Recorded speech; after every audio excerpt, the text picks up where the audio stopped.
Good morning, everyone. Members of the committee, if you will, take your seats. We are about to get started.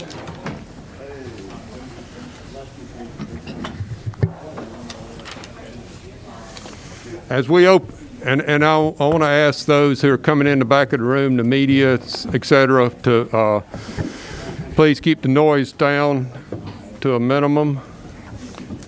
Can you all hear me okay in the back? I'm going to try turning it up a little bit. We may need to get you a new battery for that hearing aid. Hello? You good? Can you hear me back there? Okay. We're going to call the Senate Government Oversight Committee to order. And we're going to start off, as we always do, with an opening prayer. I'm going to call on my Vice Chair, Senator Harbin, to do that. Please, sir, and you're on microphone number one. You got me there. All right, let's pray. Well, Lord Jesus, we come to you, and Father, we ask, dear Lord, that you would watch over this meeting. We desire, dear Lord, to know truth, and we also, dear Lord, desire for there to be trust among our people, among the people of this state. And we ask, oh Father, that we would, dear Lord, be your representatives and your vessels, also representatives of the people of Georgia, and ask, oh Father, that you would keep things in order and civil, and Father, that, dear Lord, as we do this, that we would do this in a spirit of love and a spirit of truth. Thank you, dear Lord, for the privilege to live where we live. Thank you for the privileges that you've given us. And we ask, oh Father, that you would watch over us and over what we say. And as the scripture says, be quick to hear, slow to speak, and slow to anger, for the anger of man does not achieve the righteousness of God. And we would ask, oh Father, that we would do that in your name. Amen. Thank you, Senator. Who did you say is the new caucus chair? Minority leader?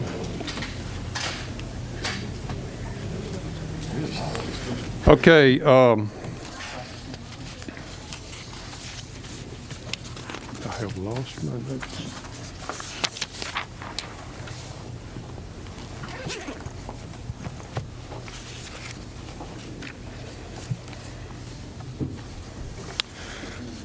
Well, good morning. We have convened this meeting of the Senate Government Oversight Committee after a number of alleged improprieties were brought to our attention following the general election on November 3rd. I, as well as every member of this committee, have received numerous questions and concerns about the security of our elections, and we have all heard potentially troublesome anecdotes from concerned citizens across the state. The organization of this meeting began some 4 weeks ago. My assistant, myself, and others have worked to invite witnesses who we believe can bring valuable information.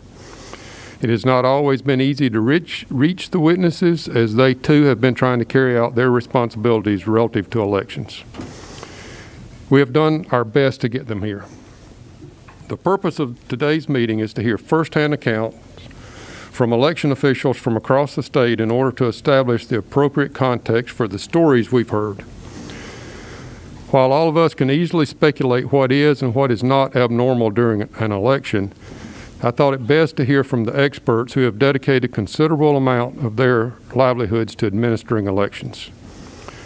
While we certainly won't have time to address each and every story shared with us, I hope that by learning more about the process and highlighting a few of the major issues, we'll be better equipped to make a determination about what exactly happened on Election Day.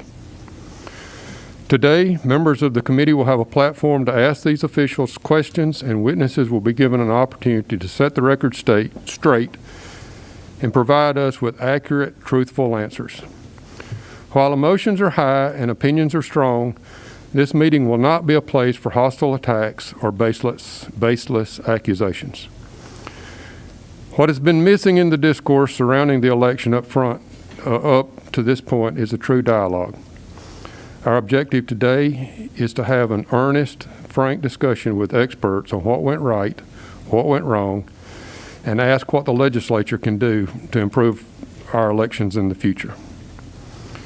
Election security is not a partisan issue. You'll notice that this committee is comprised of members of both parties, and while we disagree on some issues, we all share the same desire, that our constituents will have trust and faith in the integrity of our voting processes. We're all here because we care deeply about the needs of our communities, and if they feel that something is not right, we owe it to them to look into it. Before we begin, I would like to thank my fellow committee members and many senators who are not a part of this committee for taking time to attend today's meeting. I believe your attendance is a reflection of your duty to ensure that the voices of your citizens are not repressed or misrepresented.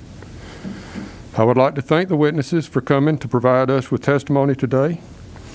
I understand that it may feel intimidating to join us given the heightened atmosphere, but my goal is for this to be a calm environment so you will be comfortable walking us through your role in the elections process. This is not an inquisition. This is a fact-finding mission to get to the bottom of any improprieties that may have occurred so the legislature has the information it needs to decide what changes may be necessary to better ensure integrity of our elections. For everyone joining us here today and for those watching online, I hope the meeting will be productive, and hopefully by the time we adjourn, you feel comfortable that the legislature is taking this issue seriously. I assure you, if any abnormalities are found, we will act swiftly and aggressively to find a remedy to better ensure sanctity of the ballot box. This committee appreciates your interest and concern regarding our election system.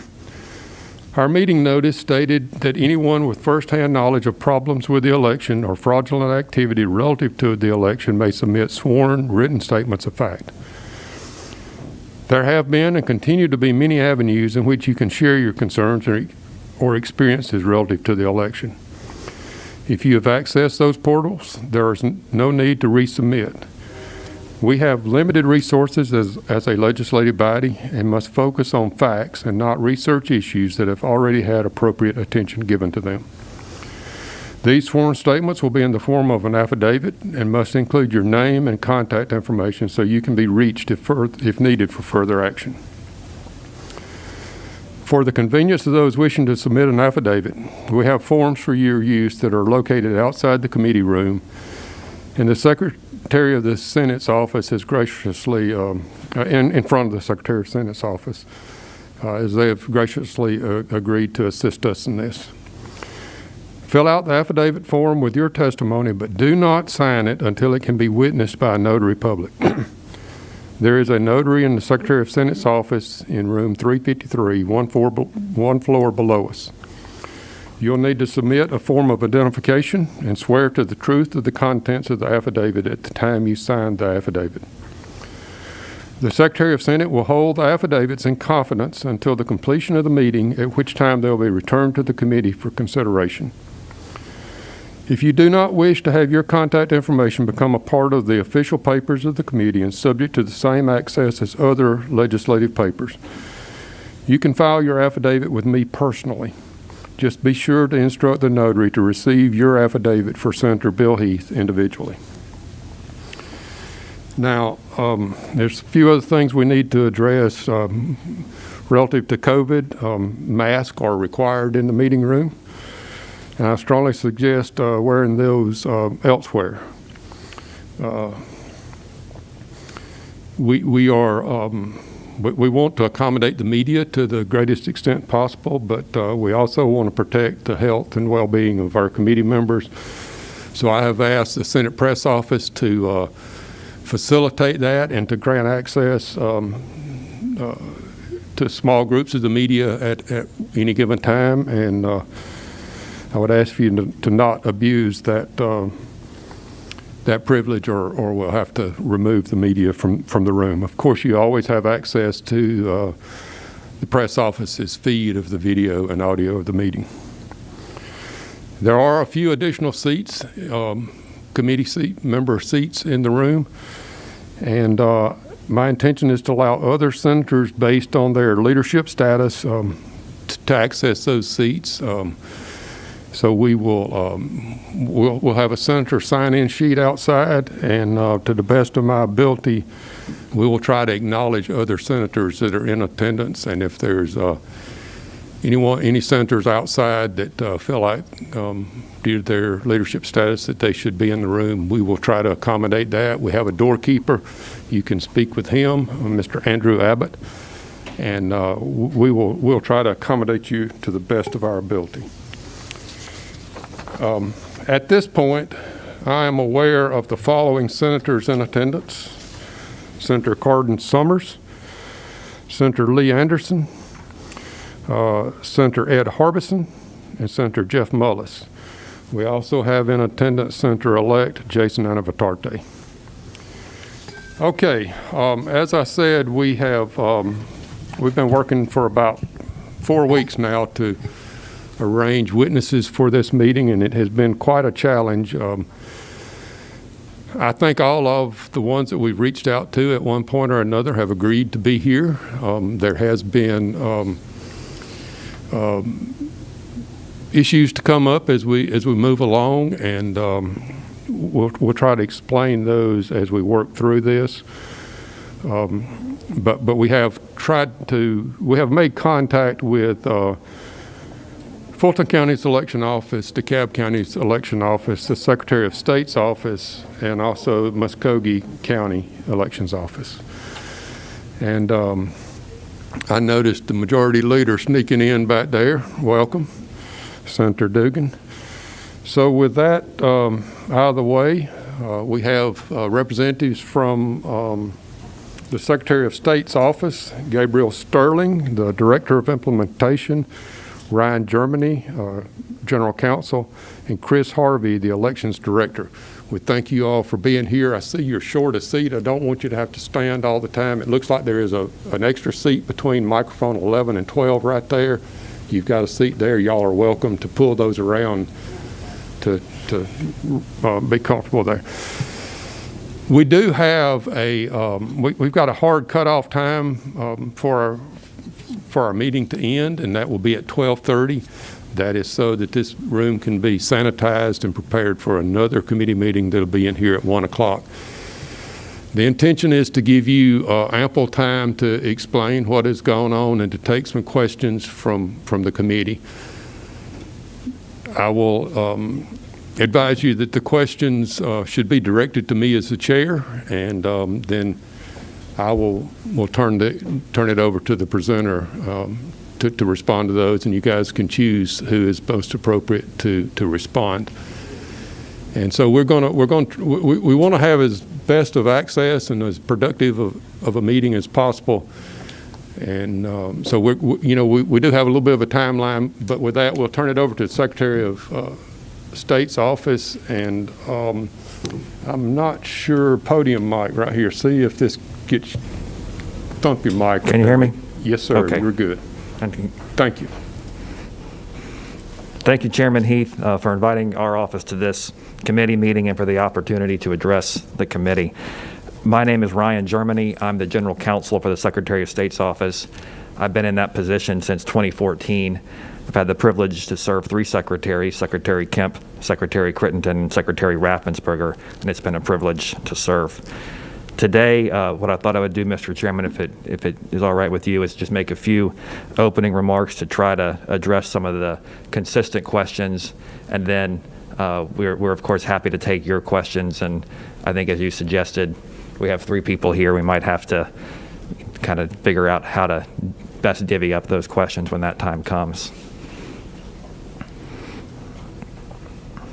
A few things I want to address to make sure I address before opening up for questions are some of the frequently asked questions we've received regarding the 2020 election, including questions about signature verification, absentee ballot drop boxes, and then what I think we should be looking at in terms of moving forward to further strengthen Georgia's election processes. And then, of course, we're happy to take any questions. Georgia has some of the strongest laws in the country to ensure secure elections. We don't allow ballot harvesting. We do citizenship check during voter registration. Absentee ballots have to be requested through signature verified applications or through a secure online portal that requires a Georgia photo ID to match what's on file with the voter registration office. Signatures are then checked again on absentee ballots when they're returned, so we in essence have a double signature match requirement.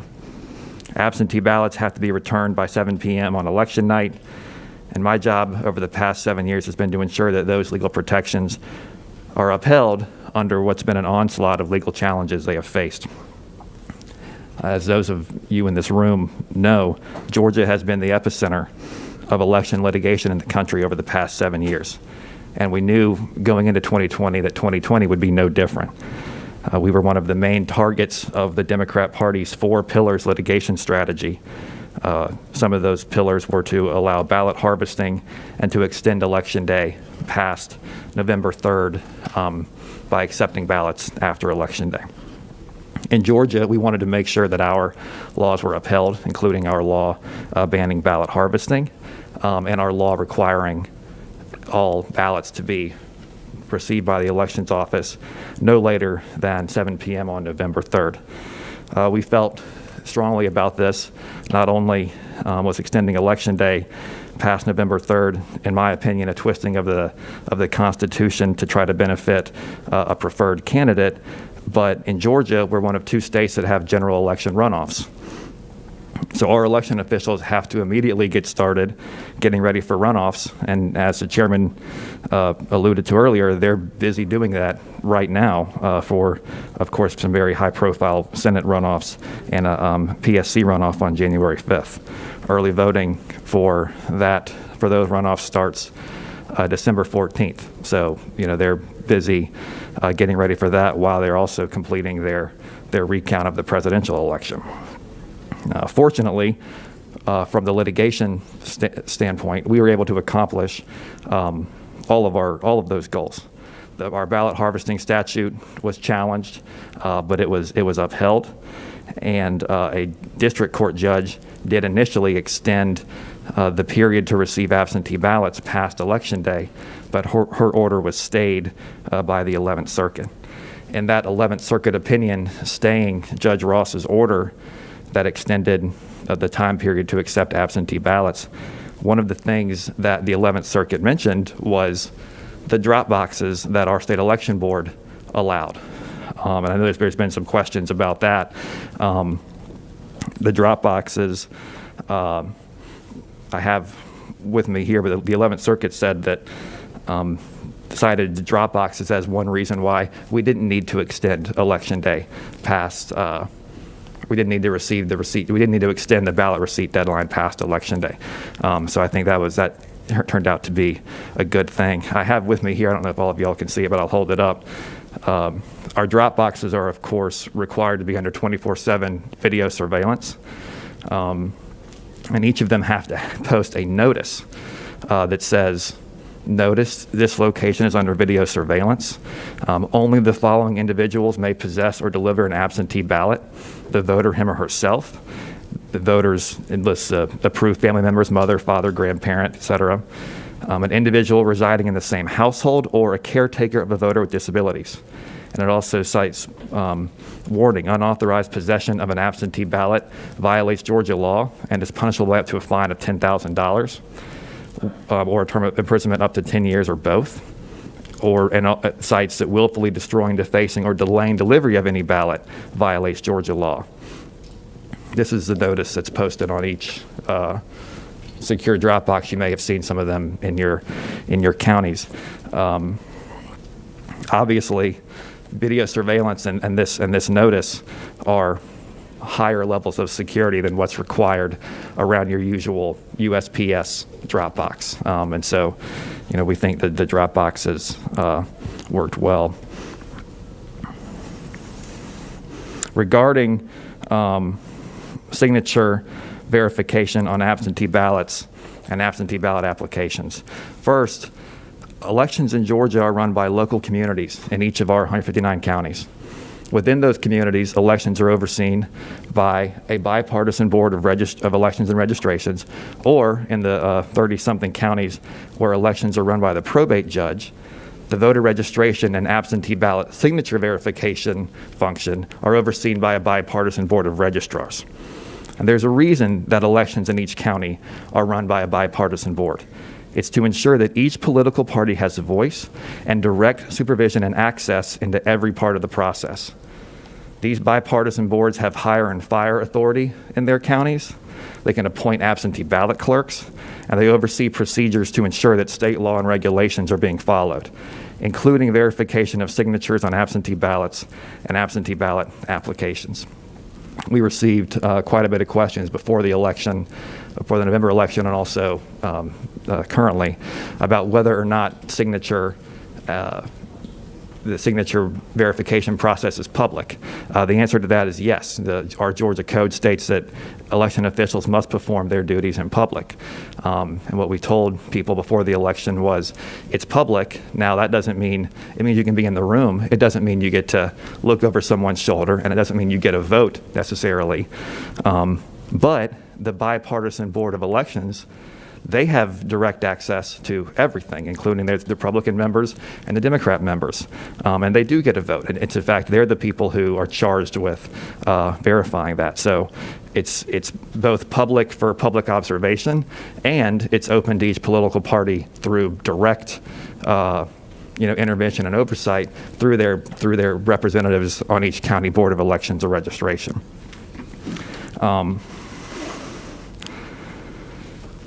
One question that we have received a lot is about a signature match settlement agreement that we entered into in February or March of this year.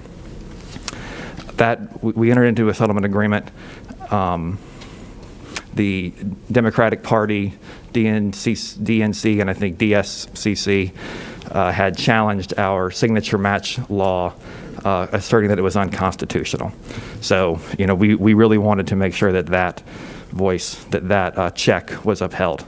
So we were able to settle the case, and one of our main goals in settling that case was to ensure that Election Day was not extended.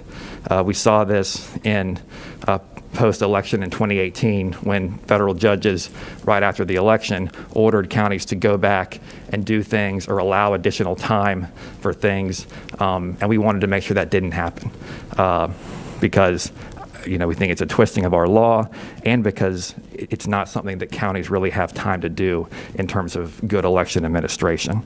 So we were able to settle that case by doing one thing we had already planned to do, which was define the timeline when a county had to get out notice of a signature issue on a ballot.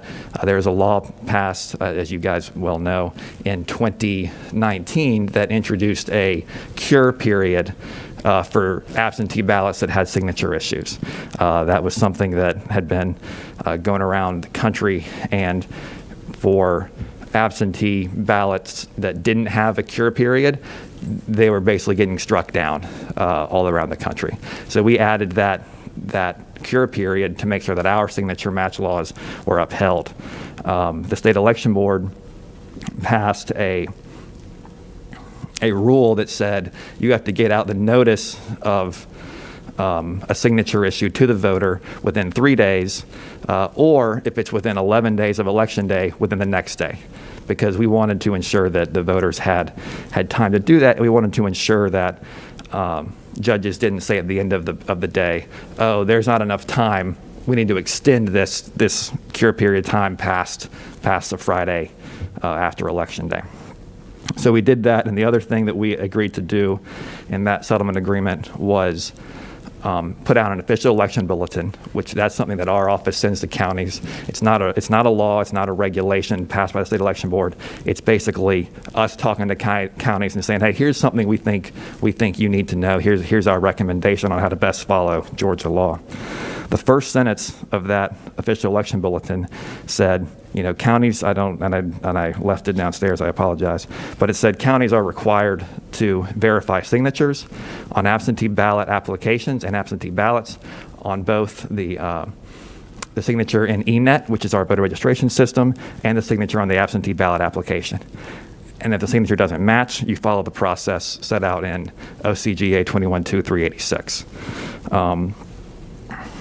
And we actually knew pretty well how counties were doing this because of all the litigation in 2018. And what we put in play, or what we recommended to them, was actually the process that many of your counties already followed in terms of doing signature matches. So that's why we agreed to that. In return for that, we got a release of all signature match claims for the rest of 2020, which I think helped to accomplish our goal of not extending Election Day past November 3rd. One other question we've been getting a lot is I don't know if it's a question, maybe it's more of a request, is to perform a signature audit of signatures on absentee ballots and then applications and signatures on file. Our office investigates elections issues when we receive a specific complaint of fraud or irregularity in the process. We have over 250 investigations ongoing right now. Many of those are about absentee ballots. And many of those will include a signature match of, or kind of a signature audit of the voter's absentee ballot application and their vote on file.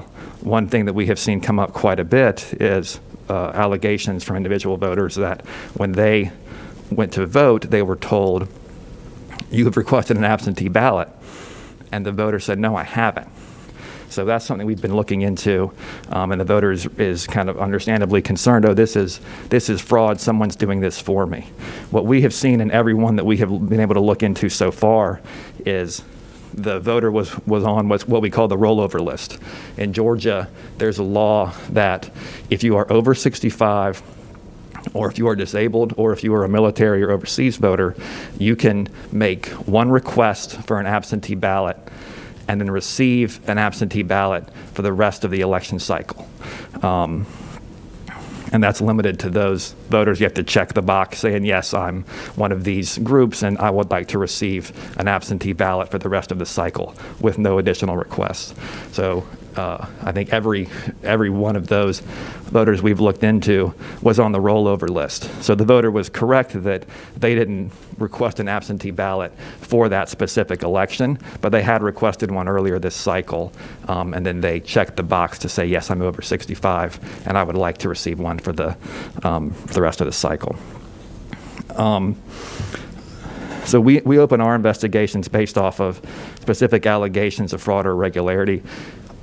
These, our investigators, we have 23 investigators. They're all post-certified law enforcement officers. They're armed. They carry handcuffs. They have that authority. So these are law enforcement investigations. And so we want to make sure when we're opening them that we're doing it based off of allegations that are actually investigatable and not, feelings of, I don't like the result of this election. If there are any, of course, and we appreciate the chairman's accepting of affidavits, and we certainly appreciate you sharing those with us if there's anything to investigate from that side. And we, of course, will. We're investigating out-of-state voters with absentee ballots, and that's a difficult thing to investigate because there's many people who live out of state who are completely legitimate Georgia voters. Some of the data we've received about this person moved and no longer lives in Georgia, well, they have APO addresses, which are military addresses. So, they don't lose their residency in Georgia. Other examples of that would be college students. They don't necessarily lose their residency in Georgia either when they go out of state for college. So it really requires kind of an individualized investigation into each allegation, and that's what our investigators are doing. Before I turn it over or open it up for questions, I do want to talk about some of the things that we've seen this year from an election standpoint and what we think we can do, or what we think we should be looking at going forward to further strengthen Georgia's election procedures. One thing we have to keep in mind that I think we've learned the past couple election cycles in Georgia is we have close elections. And over the past few election cycles, we've had people from both sides of the aisle who are really spreading things that decrease trust in the system, in the results of our elections. And it seems to, that's basically been a bipartisan thing. It was generally from the left after 2018, and now it's from the right after 2020. But from my perspective, sitting in the same place on both of those, it's kind of eerie how similar the claims are. It's a lot of the same fact patterns that one side would call suppression and the other side calls fraud. And that's what we're seeing. What we do is, of course, we investigate each of those and see what the facts are. So I think our main job going forward is we've got to build trust in our elections. I think we've done a lot of things that are helpful for that. We now have a paper ballot system. So we went in after we did the presidential election for the first time ever. We were able to go back and do a hand tally of all the paper ballots, and that's using the paper ballot, the text on the ballot, not scanned by a scanner, people looking at what's on the ballot. The result of that audit, as you guys know, showed that the result of the presidential election was confirmed, and the original count was very accurate. I forget the exact difference, but it was a very small difference. They're doing a recount right now, rescanning all the ballots, all the paper ballots, and we'll see the results of that should be available shortly. Well, from what we have heard, we don't expect any large changes in that. We do expect to see some minor changes in the exact numbers, but nothing that will change the result. So we've done that, and the audit and the paper ballots I think can really help. One thing that happened this year that of course no one was expecting was, as we all sit here wearing our masks, is COVID. And I think COVID led to a massive increase in absentee ballots. But we got some, I don't want to say complaints, but more observations from election officials that they were being asked to really run 3 systems at one time with the massive increase in absentee ballots. And that's not something that's sustainable. In Georgia, we've had no excuse absentee voting since 2005. But up until this year, the preference of Georgians really seemed to be to vote in person, either on election day or in our 3 weeks of early in-person voting. In 2018, I think less than 5% of people chose to vote absentee by mail, even though we still had no excuse absentee voting then. This year it went up to, I think in the general election, about 25% of ballots, 1.3 million ballots were cast absentee by mail. And I think what we found working with election officials in each county, it's a lot to ask of them to process all those absentee ballots while doing 3 weeks of early voting, and then while getting ready for Election Day. So I think that's something we need to think about going forward. One other thing that I would say is it seems like it used to be, even though before this year, even though we had no excuse absentee voting, the people that were voting absentee by mail really were people that needed to for some reason. They were actually absent, they're disabled, they had some reason to vote absentee. This year, of course, that's going to go up because of COVID and people just wanting to stay home. But I think another reason it went up is campaigns and third-party groups who are really kind of treating absentee by mail as sort of a first bite at the apple. Not as, hey, this is a resource you can use if you need it, but as a first bite at the apple to try to get everyone to do that. And then if they can't do that, get everyone to vote early and then do that. And that doesn't really work very well. That creates a lot of work for county election officials. We had over 350,000 absentee ballots that were canceled, which means somebody sent in an application, it was reviewed by the county, the signature was verified, the absentee ballot package was mailed out, and the voter decided they wanted to vote in person, which is fine. We have a process for that. But then, when they show up in person, they've got to either surrender their blank absentee ballot, or the poll worker has to check with the elections office, has his absentee ballot been received? And if not, cancel the absentee ballot to make sure it can't be received later. And so it creates a lot of work for people that probably didn't even want an absentee ballot in the first place. So we are seeing some of these third-party groups who, it's of course their right to try to engage the electorate, but I think there's also a responsibility to do it in a more responsible fashion, and we're not seeing that. Secretary Raffensperger has already said that he does not believe signature match is the best way to verify absentee ballot applications or ballots. And we're looking at what other states do to see, if there's a better way to do that utilizing technology. We've seen one example of that in our online absentee ballot portal that the state election board authorized us to make.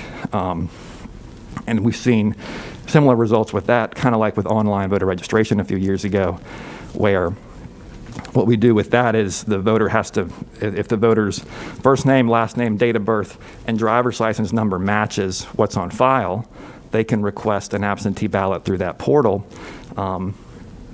It really helps. It's easy for the voter. We think it's more secure because it has that driver's license check, and it makes sure there's no data entry or other types of issues at the county level. So there's going to the address that the voter confirms.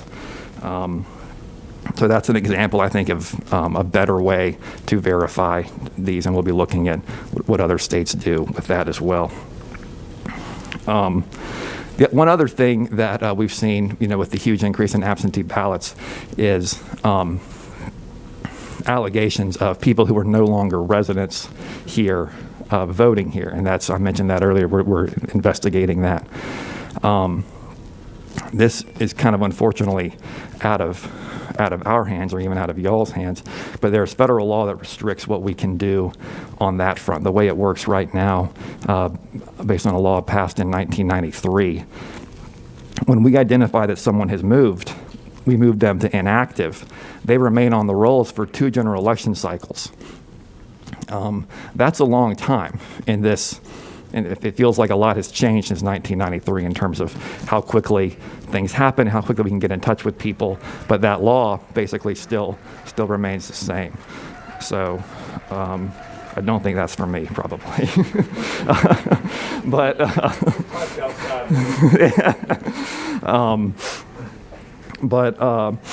So I think, that's something we always want to look at what we can do to improve list maintenance. We've done that, I think, through joining the ERIC process, and we'll see how once we get up and running on that next year, that will really help. And the other thing I think we need to look at is the state intervention into consistently failing election boards. Similar to, there's a process where the state can intervene in consistently failing school boards. We have a few counties that seem to always be coming in front of the state election board, and we've seen it with the audit and the recount, where we kind of know what counties are going to have issues.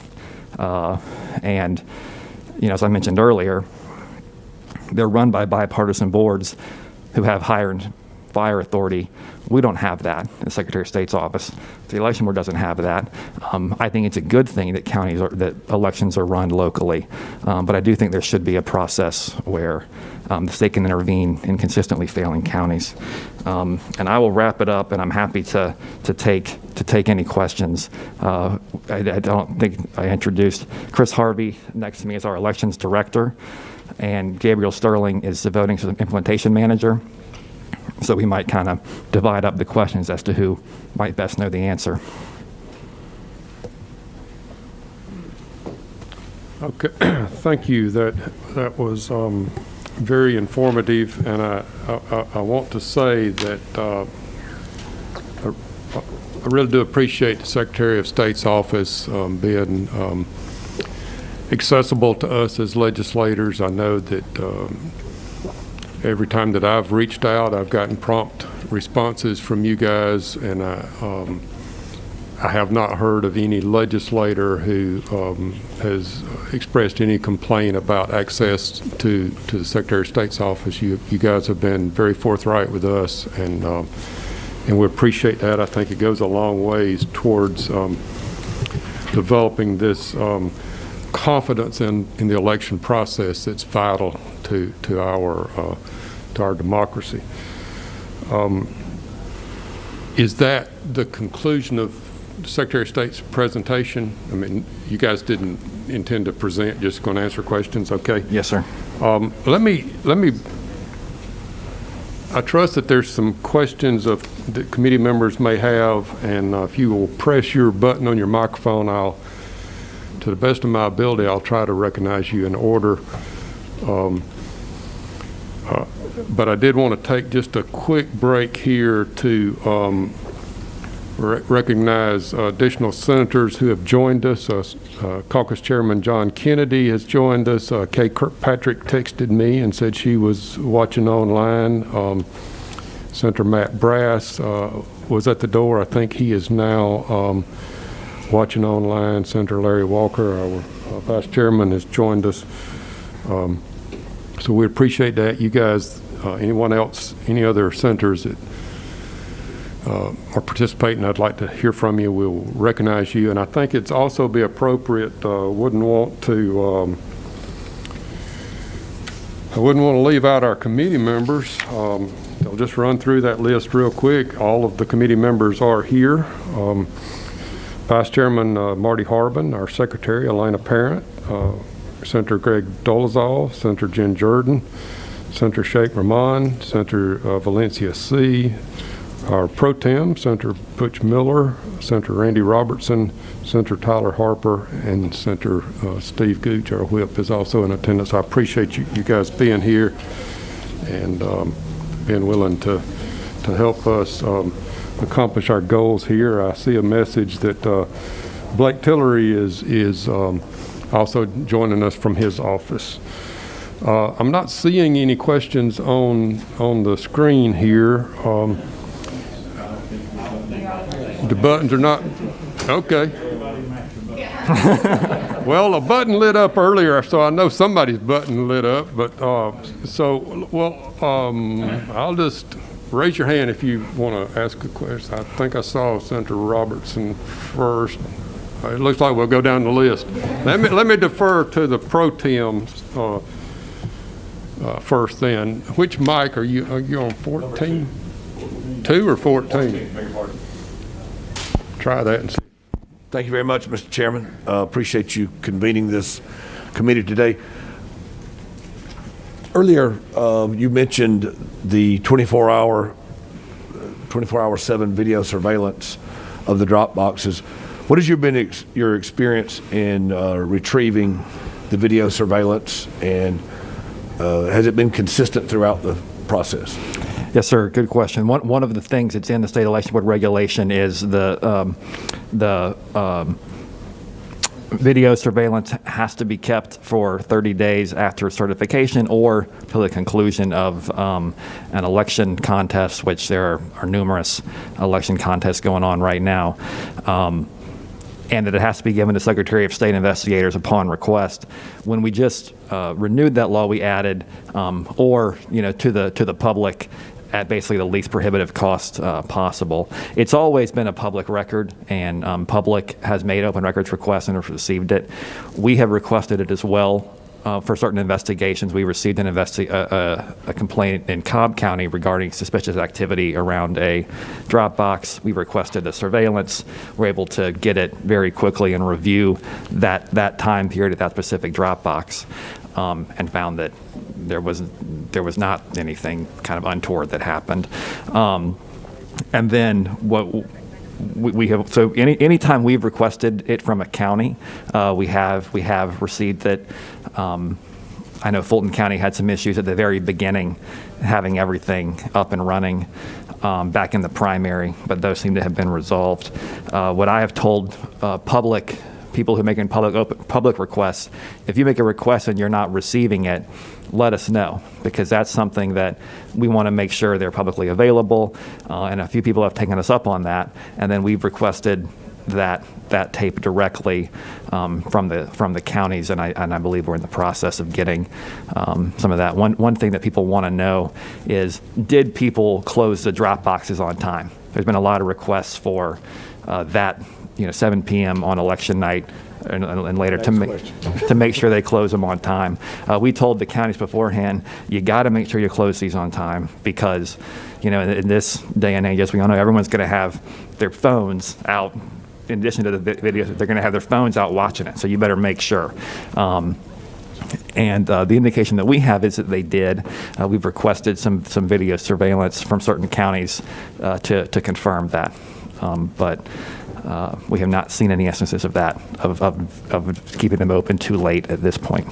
So to summarize your answer, which was very thorough, by the way, everywhere you requested the video surveillance, you received it, and the drop boxes were closed on time in each and every instance. Correct. We just requested a few more yesterday, which I don't think we've received yet, but I believe we will based on our past practice. Thank you very much. Yes, sir. Mr. Chairman, by the way, I also am aware that Senator Billy Hickman is online watching as well. Yes, sir. I was about to make that announcement. Thank you. Thank you.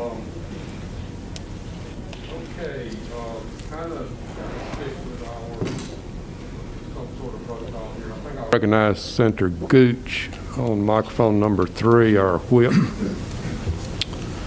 Thank you. Commissioner Germany, thank you for being here. I think I'll make a statement first.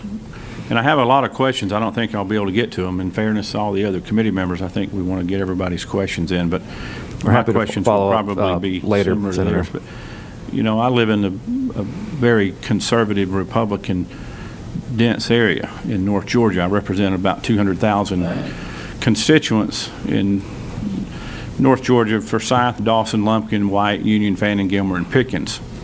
I sit around the table at numerous places and have breakfast with bus drivers and contractors, construction workers, school teachers, common, everyday citizens of Georgia. And then I also go to Republican Party meetings and so forth. So I'm going to try to build this statement based on a consensus of what I'm hearing. From the people that I represent, we have totally lost confidence in our system, in our election system this year.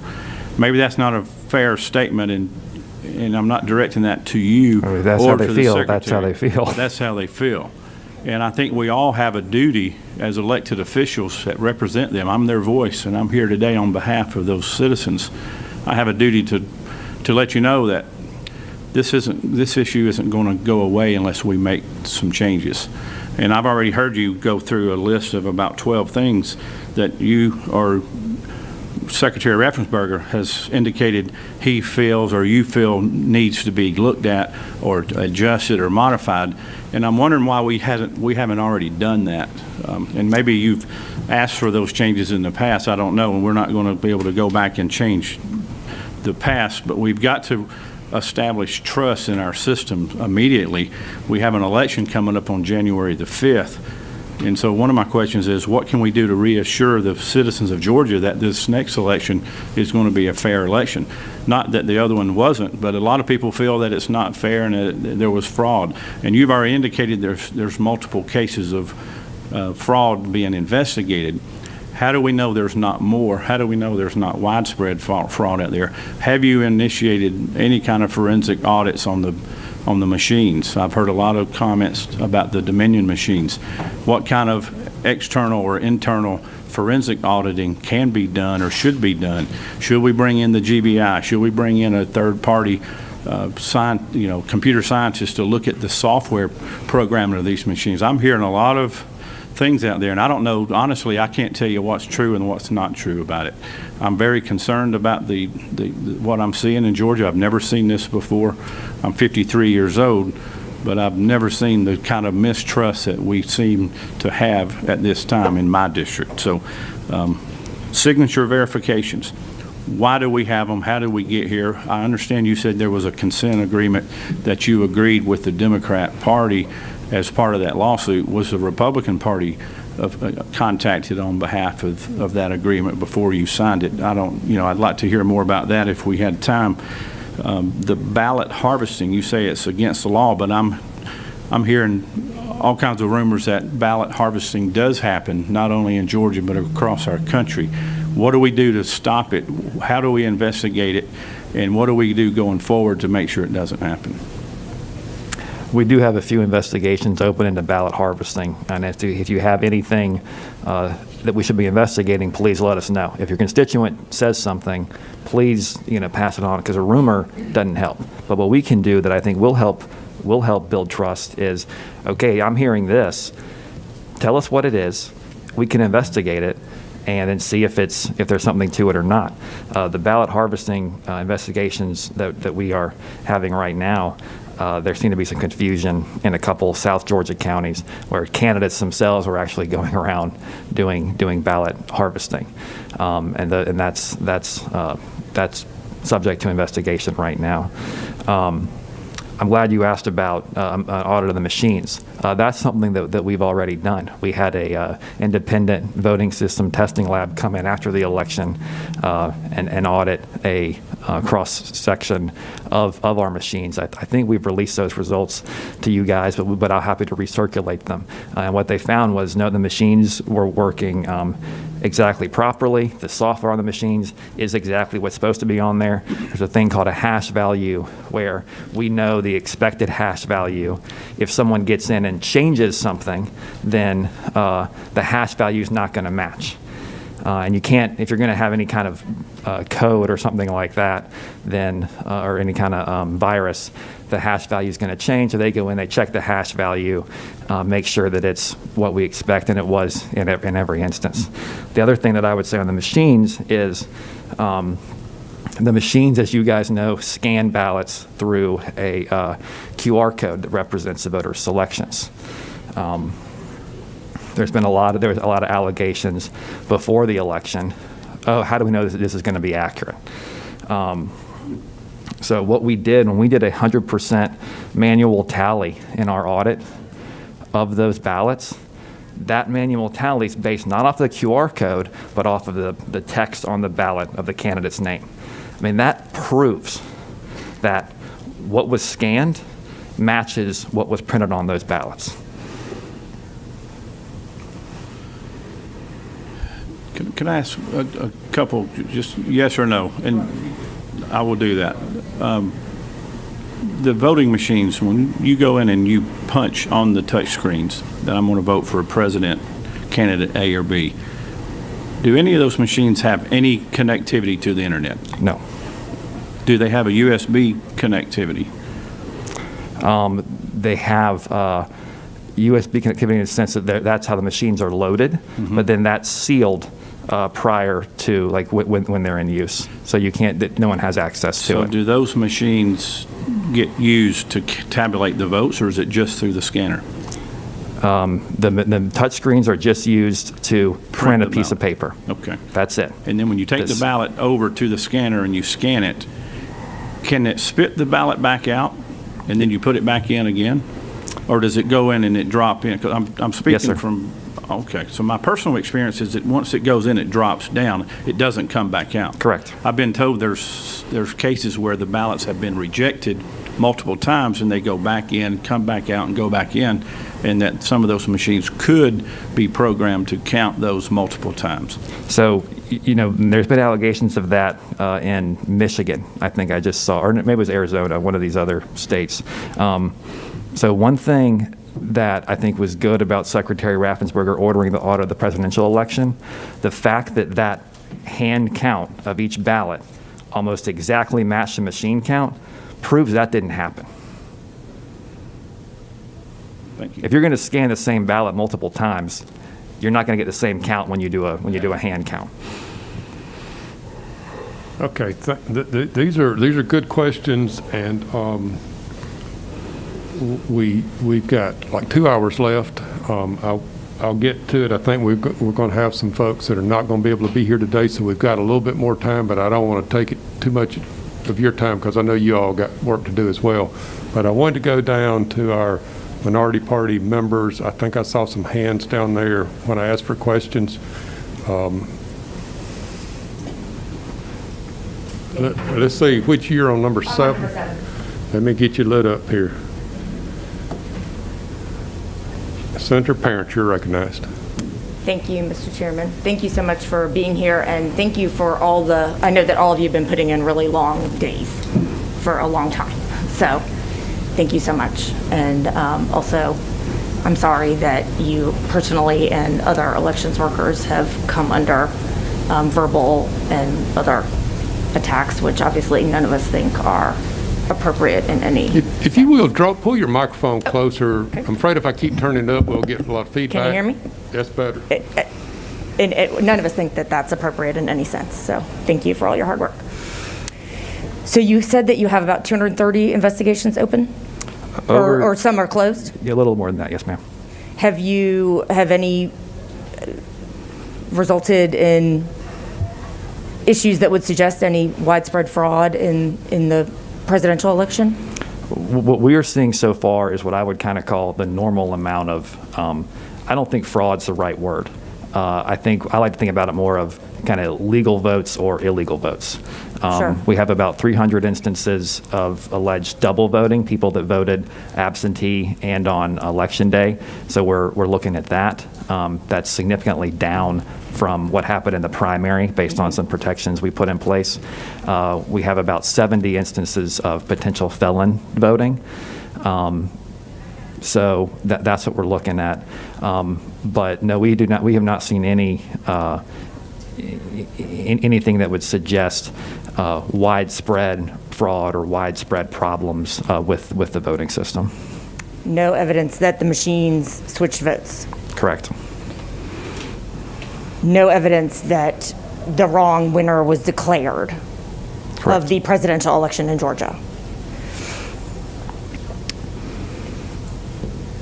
Isn't there already a procedure for the Secretary of State's office to intervene through your investigators and the state elections board in a county that is not managing an election properly, or via a court case? Aren't there two methods by which that can be accomplished? So there is, the way it works now is if there's an allegation that a county has not done something properly, we open an investigation, that goes in front of the state election board. The state election board will, if they concur that it's been a violation, refer to the AG's office. And that usually results in a fine to the election board or a consent order where we put in place things to try to fix it. There's not a mechanism basically for state intervention to say, you know what, you guys keep on failing, so something more needs to change rather than just dealing with specific specific kind of case-by-case interventions. So there is a method by which changes could be forced and questions could be raised in procedures, but you cannot currently take over an entire county's system. I don't know if I would agree with the way you put the first thing, but there is a procedure for you to address problems that you have identified in a particular county's management of their elections currently. And if the state elections board agreed with you, then that could happen? It goes through the state election board, and it's really a kind of post hoc, individualized, here's what needs to be done to fix that one issue. Thank you. Would you agree that there was a significant decrease in issues reported with Fulton County for the November election versus the June election? Yes. One last thing.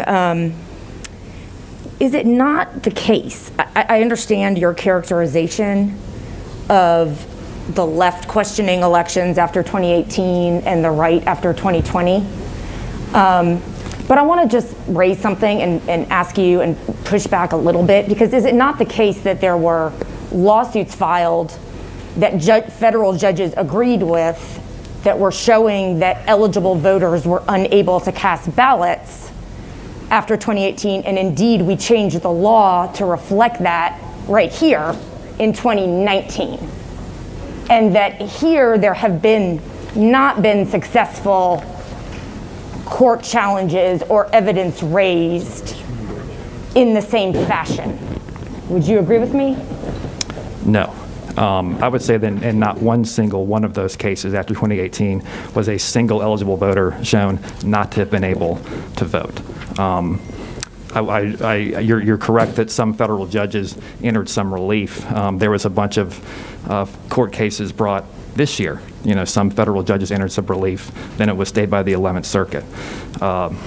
So, well, that was different though, because that was like a sort of pre-voting lawsuit that you described earlier, right? Well, what I'm we've saying had a lot of is there was relief granted by federal judges after 2018's election. And we don't need to debate it. I just wanted to lay out there that I will do say, believe from my there's a perspective, difference. in the same place, it is eerie how similar it feels, the allegations made after 2018 and the allegations that are being made now. Okay. Now, I wanted to address one thing that the whip raised. I recall arguing quite strongly in whatever year it was, 2019, I think, that we should purchase a less expensive, more secure system in line with what the computer science experts and others were telling us. And that was not agreed with. So it's very interesting sitting here now, all these attacks on Dominion. And as you've already stated, there is no evidence that votes were switched, and we were able to look at the readable text. So I'm not at all arguing that there's an issue there with the way this election was conducted.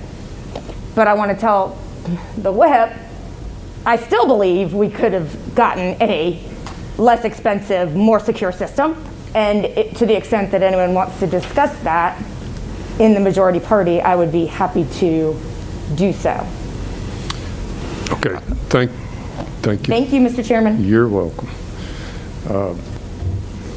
Get that microphone off. Before we drift to, no, I'm picking on you. That's fair. I'll point out that Senator Parent has been very helpful to me in this process and trying to get witnesses here, and I appreciate your help. Let me also mention 3 more senators that I'm aware of joining us. Senator-elect Russ Goodman is joining us. Senator-elect Sheila McNeil, and Senator Brandon Beach was in the room just a moment ago. So we welcome them as well. And let me also, before I forget again, outside on the table with where you can get the affidavits is a list of some other places that you can file reports of election irregularities or observations or what have you. So that is available, and if members of the committee want a copy of this, we'll be sure to get you one, but just wanted to make that announcement. I think the next hand that I saw was Senator Robertson. On microphone 2. You're recognized. Thank you. Mr. Germany, thank you for coming down. I know you guys have been really busy. I appreciate how responsive your office has been. Mr. Teasley is always standing ready. When I called him on his cell phone, once he realized that the people using his cell phone number were actually friends after a while. And I appreciate the effort Mr. Sterling's put out as a PIO for 8 years. I understand the heat that comes from a lot of these situations. But you made a comment when you first started discussing the 2018 election because of the absolute chaos that occurred there, that y'all knew that 2020 would be no exception. So I would not say that there was absolute chaos in 2018. Well, and There was a lot of people making claims.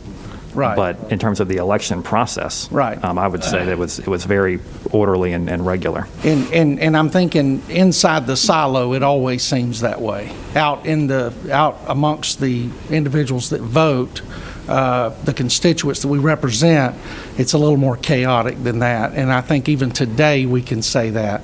As much control as I think your office has shown, the Secretary of State's office has shown, what you guys are getting into the office are a lot of times filtered from what we're experiencing out there. And I think the whip pointed that out perfectly when he talked about going out and having breakfast and coffee with constituents in certain parts, and the information that they receive and where they receive it from really doesn't matter, but it causes a lot of chaos and a lot of concern. So, but to get to my question is, knowing that there were issues in 2016 and coming into 2020, what did y'all take? What actions did you take? Was there a crisis management plan put together? Because I've sat on a State Board of Elections call, and I've a member of the board, I believe it was, or it may have been a member of your office, rattled off a dissertation of claims and false claims that were out into the community. And of course, he discounted each one with what I believe to be facts that you guys have gathered that these things did not occur, which is very encouraging. But the problem, once again, is the audience that you're reaching with that information is very limited. So my concern is, did y'all put a crisis communication plan together between the two elections? And if so, where did it tear? Where did it break? Where our constituents are getting 3 and 4th and 5th hand information, even from us in some situations. And is there a plan to strengthen that between now and the runoffs? That's a great question. So I would say, you mentioned the 2018 election. One of the big weaknesses that we found was people were saying stuff that was not true. That's right. And then we had a hard time basically breaking through. Now, of course, one big difference in 2018 and 2020 is in 2018, the mainstream media took these claims and ran with them. In 2020, they're not, but the right-wing media is. And that's where, some of your constituents obviously get their information. What we've seen in both of them, to me, is they're both equally wrong. In 2018, these guys were wrong. In 2020, these guys were wrong. So we did have, I think, you guys have probably seen Secretary Raffensperger's face on TV. We had a plan for trying to get out accurate information, try to get trusted information. We're going to keep doing that. That's part of our updates to you guys. That's part of our twice daily press conferences to the press. And so I think what's really difficult is when, it happened in 2018 and it's happening now. If people don't want to listen to you, it doesn't matter what you're saying. Well, and I agree with you. The problem is, talking to the mainstream media, you're not communicating with the public. And talking to me in another part, you're not talking to the constituents. Like I said, every time Mr. Sterling's got up and gave a presser, whether I understood everything he was saying, I agreed with everything he was saying, but he did an incredible job. So I think it's probably beholden on the Secretary of State's office. Y'all need to build a communication platform, a plan to go directly to, because when a constituent asked me about Dominion, which I supported and I still support today and think it was the absolute best equipment out there for this election and for future elections, that when they call me and ask me about it, I refer them to the SOS page so they can read the RFP. And what I would love to do is, when they ask for the questions about all of these conspiracies, y'all have answered a lot of them. Like I said, in the State Board of Elections meeting, a lot of them were answered. Put that information out through in a professional, cohesive way, so that the almost 1,000 emails I was getting daily at the beginning of this, my AA, who has been threatened and everything else, can direct people to the experts and get the information directly. And that way, we get rid of a lot of this garbage, this kudzu that's out there that we're all getting wrapped up in. Thank you. Thank you, Senator. Let me give you a little bit of an update where we are. Senator Robertson, I'm actually going to recognize you here in just a second. So as I said, we've been working for about 4 weeks on getting people from various counties here to testify today. And as the meeting notice stated, we reached out to DeKalb County, to Fulton County, to the Secretary of State's office. After that, Senator Robertson suggested bringing in Muskogee County. He reached out to them, and we had hoped to have them here, but I understand there's been a problem this morning, and they will not be able to attend. So can you just share with us sort of what's going on there very briefly? Yeah, they finished up with the recount yesterday, and I think she got an email from the SOS saying that they had to get certification done by the end of business today. And so Nancy Boren was going to be in Muskogee County and in Columbus doing that. And my whole purpose for inviting Ms. Boren here is that consistently she has been recognized as one of the absolute cream of the crop registrars dealing with a city of approximately 200,000 people that can get fairly chaotic during elections. And Ms. Boren has just been the absolute example of how elections are managed. And so my reason for reaching out to the chairman, and I appreciate him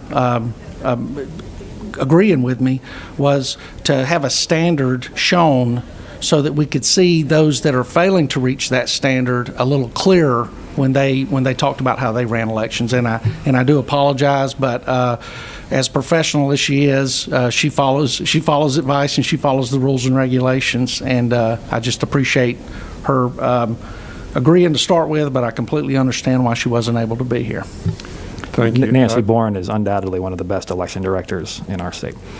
Yeah, and I thought for that reason it would be good to hear from her. But so here's where we stand. Fulton County, I'm having a little bit of trouble keeping up with this, but Fulton County is here. They're going to present to us.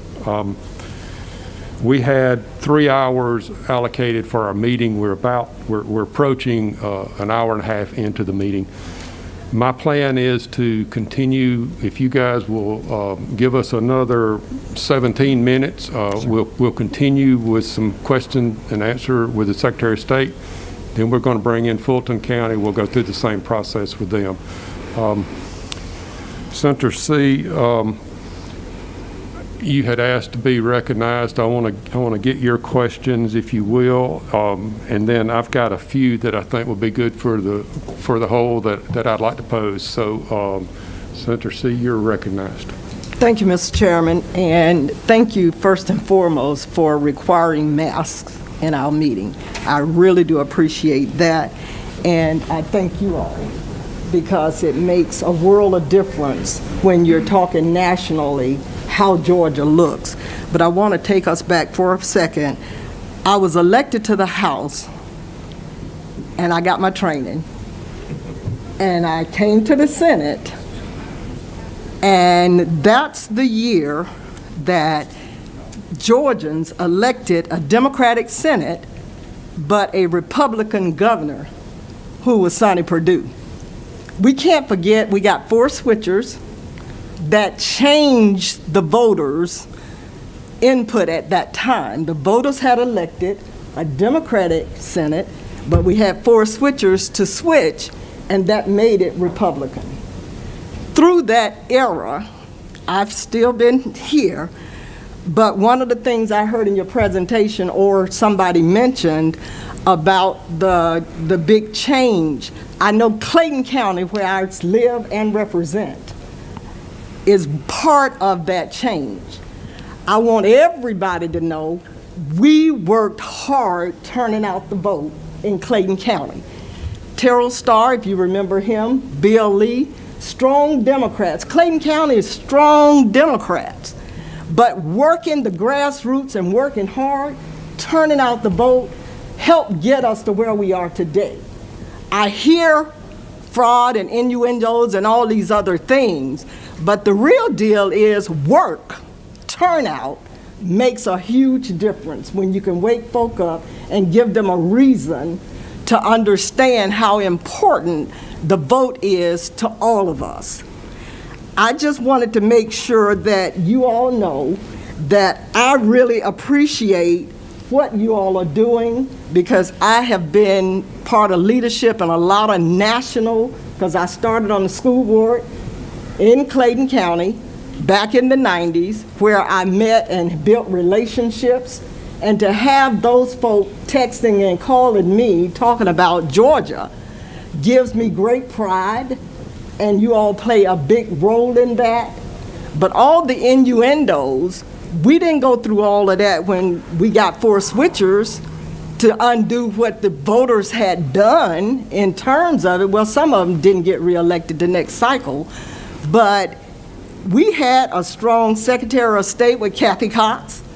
I mean, we have had Democrats, and it's been a long process for me personally. Senator, have you got a question? But here, my question is, are we going to make sure that we don't just take it just because of the noisemakers? That's my question.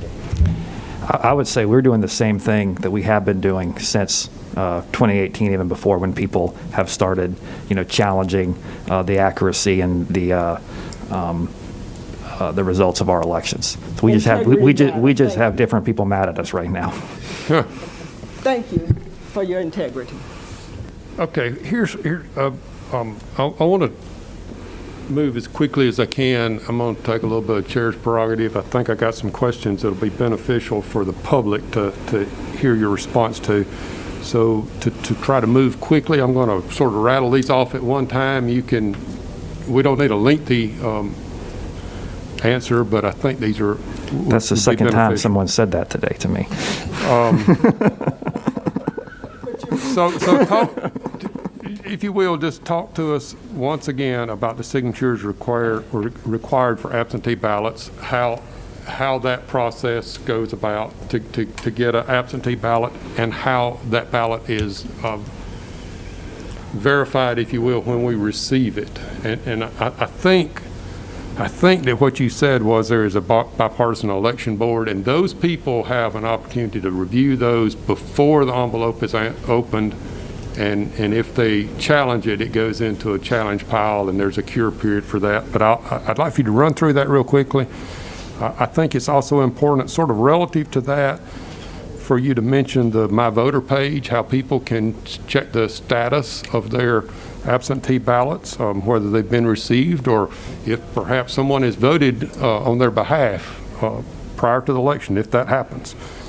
And then I've had questions about going through and validating these absentee ballots. And as I understand the process, I think I'm clear on this. Once that absentee ballot has been opened and that paper ballot is put in the stack, we don't know which, but just touch on that we can't, even if you, at this point, post-election, you go through and you say, oh, well, this person should not have voted. This was an illegal ballot. Whether or not you can reverse that or pull that ballot out of the count. And then when an absentee ballot is requested, where is it mailed? Is it mailed to the address that's on file for the voter, or could I say, oh, well, I'm off on vacation in Minnesota and I need you to mail my ballot to some other location other than the one on file? And then finally, because we all do get requests to have a lot of things investigated, talk to us just a little bit about the requirements, the staffing, what you've got available to you, how long, if you can speculate a bit on how many man hours are invested in an investigation of a single allegation, how you try to group them together to pursue. Just give us some feel about those if you can. Yes, sir. Thank you, Mr. Chairman. So on the signature process, the way that works in Georgia is first, someone submits an absentee ballot application, and the signature on that application has to be matched with their signature on file before they're ever sent a ballot. If it's not signed, they're not sent a ballot. If that signature doesn't match, they're sent a provisional ballot, and before it counts, they've got to come in, sign an affidavit, and show their photo ID. So that's the first step. If the signature does match on the application, the voter's mailed a ballot. And I'll jump to one of your other questions. It can be mailed to their address on file, or a temporary out-of-county address. So we did have that this year where people were, quarantining in places besides their their regular address. So you can mail it to a different address out of county. You cannot mail it to a different address in the same county. So that's a restriction there. If you're going to be in your same county, you've got to be getting it at your registered address. So when the absentee ballot's mailed, it comes back. That absentee ballot envelope is signed on the back, voter's name, and it's signed on the back. If it's not signed or the signature doesn't match, then that generates a cure notice that says, hey, your signature didn't match. Here's the problem. And what we have seen from previous investigations is when the signature didn't match, it was generally the voter. And for some reason, their signature had changed over the years. It might have been a case where they got married, they had a new name, signature was different. So that's why we put in place the cure process, to uphold that signature match requirement and strengthen it.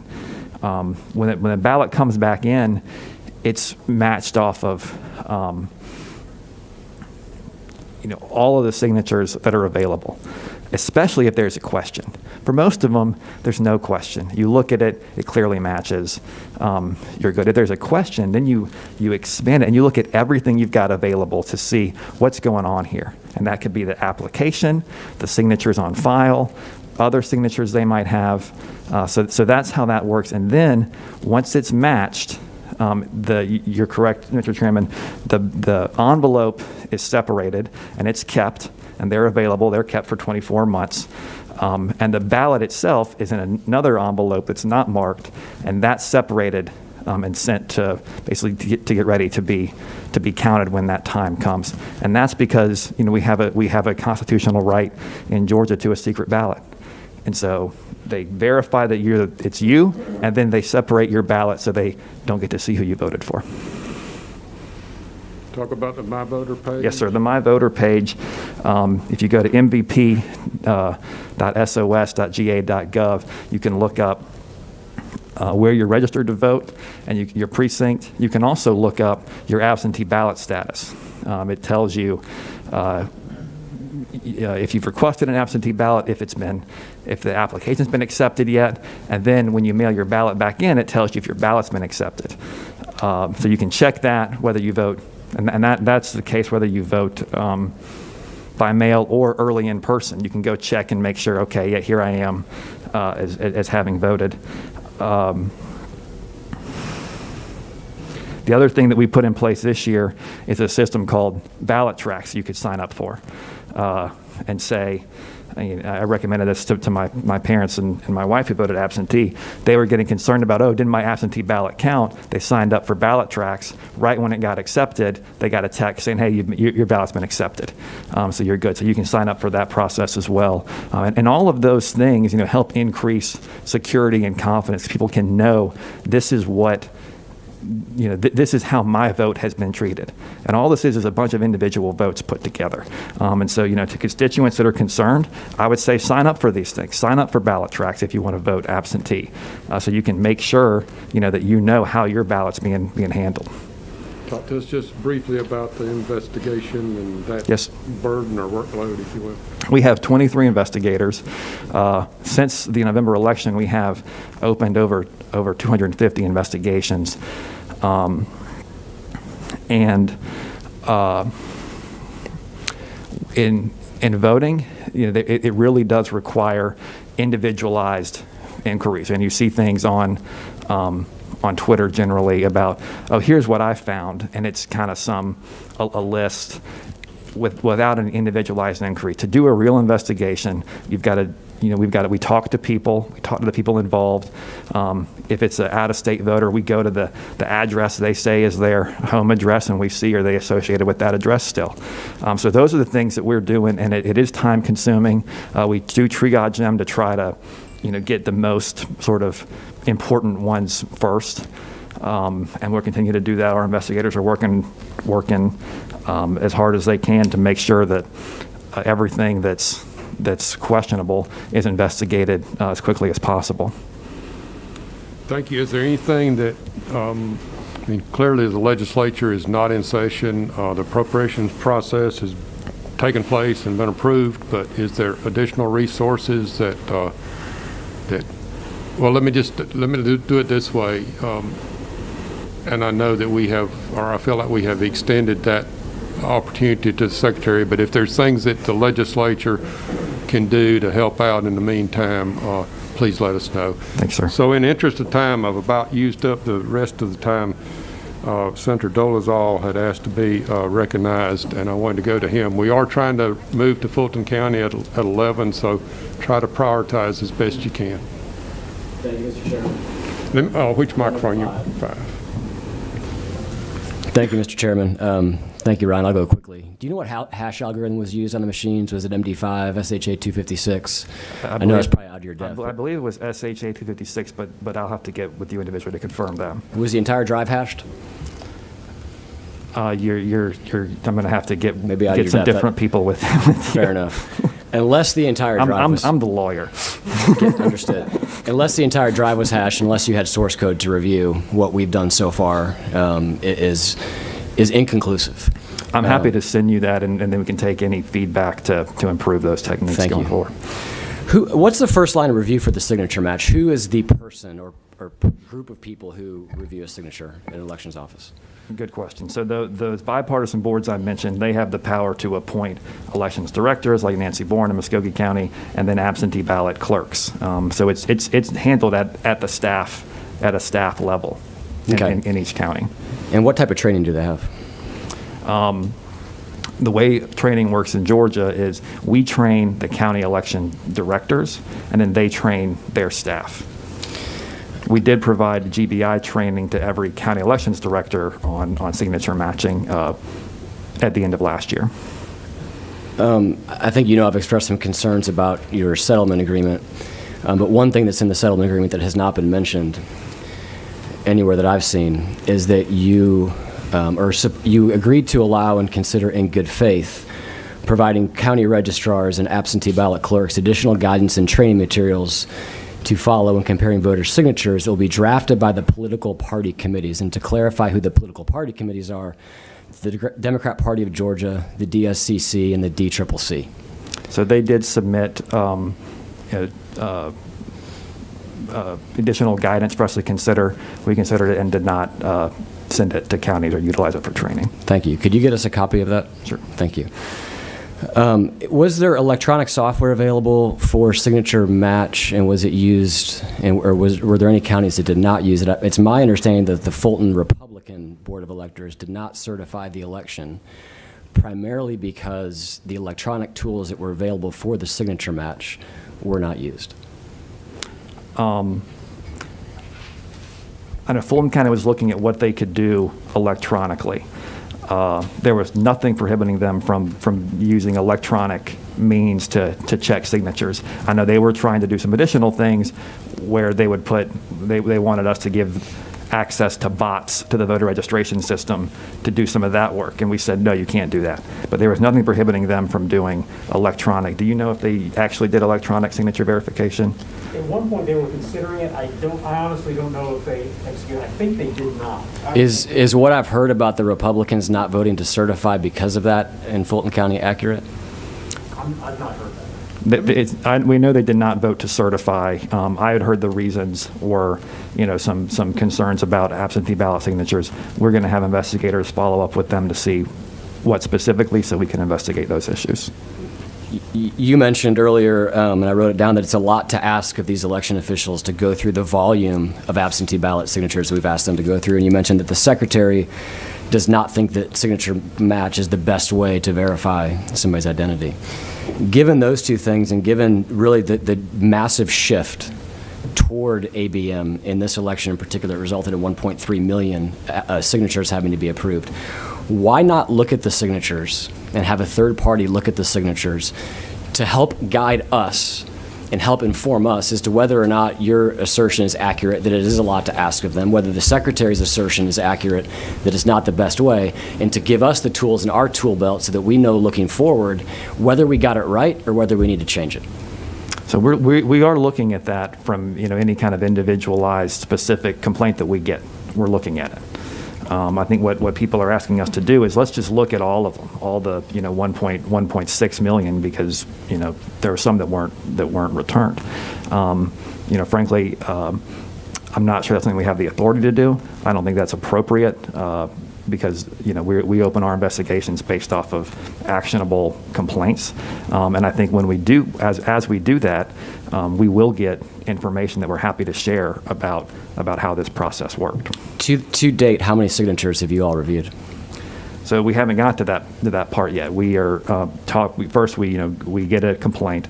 We look at our system to see the main complaints we're reviewing regarding signatures are I didn't vote absentee. I didn't request an absentee ballot, but when I showed up, they said I had.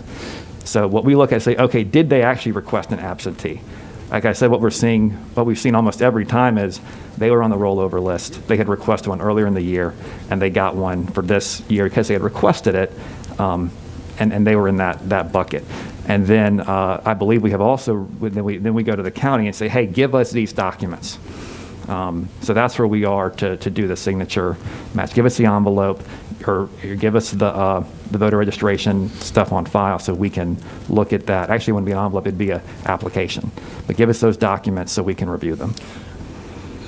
I'm sure some people have. I haven't suggested looking at all 1.3 million. I think it would be valuable, highly valuable, to pull a random sampling from multiple counties in this state just to know how close we got it, and to put that into the hands of people who have been trained and have experience in handwriting analysis. The last question. The point that I would make Sure. on that too is, I think the point that you're probably suggesting is what we would do then if it doesn't match is follow up with the voter to see, hey, did you sign this? Because it's not really the point of did it match or not.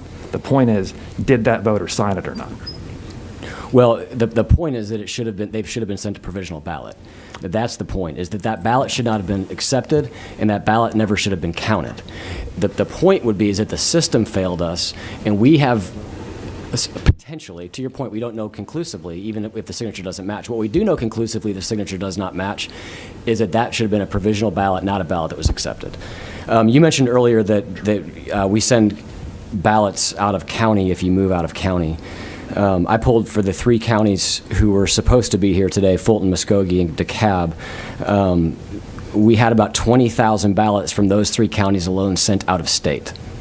Do you know how many ballots, absentee ballots for the entire state, were mailed to addresses outside of the state of Georgia? No, but we can get that for you. Thank you. Thank you, Mr. Chairman.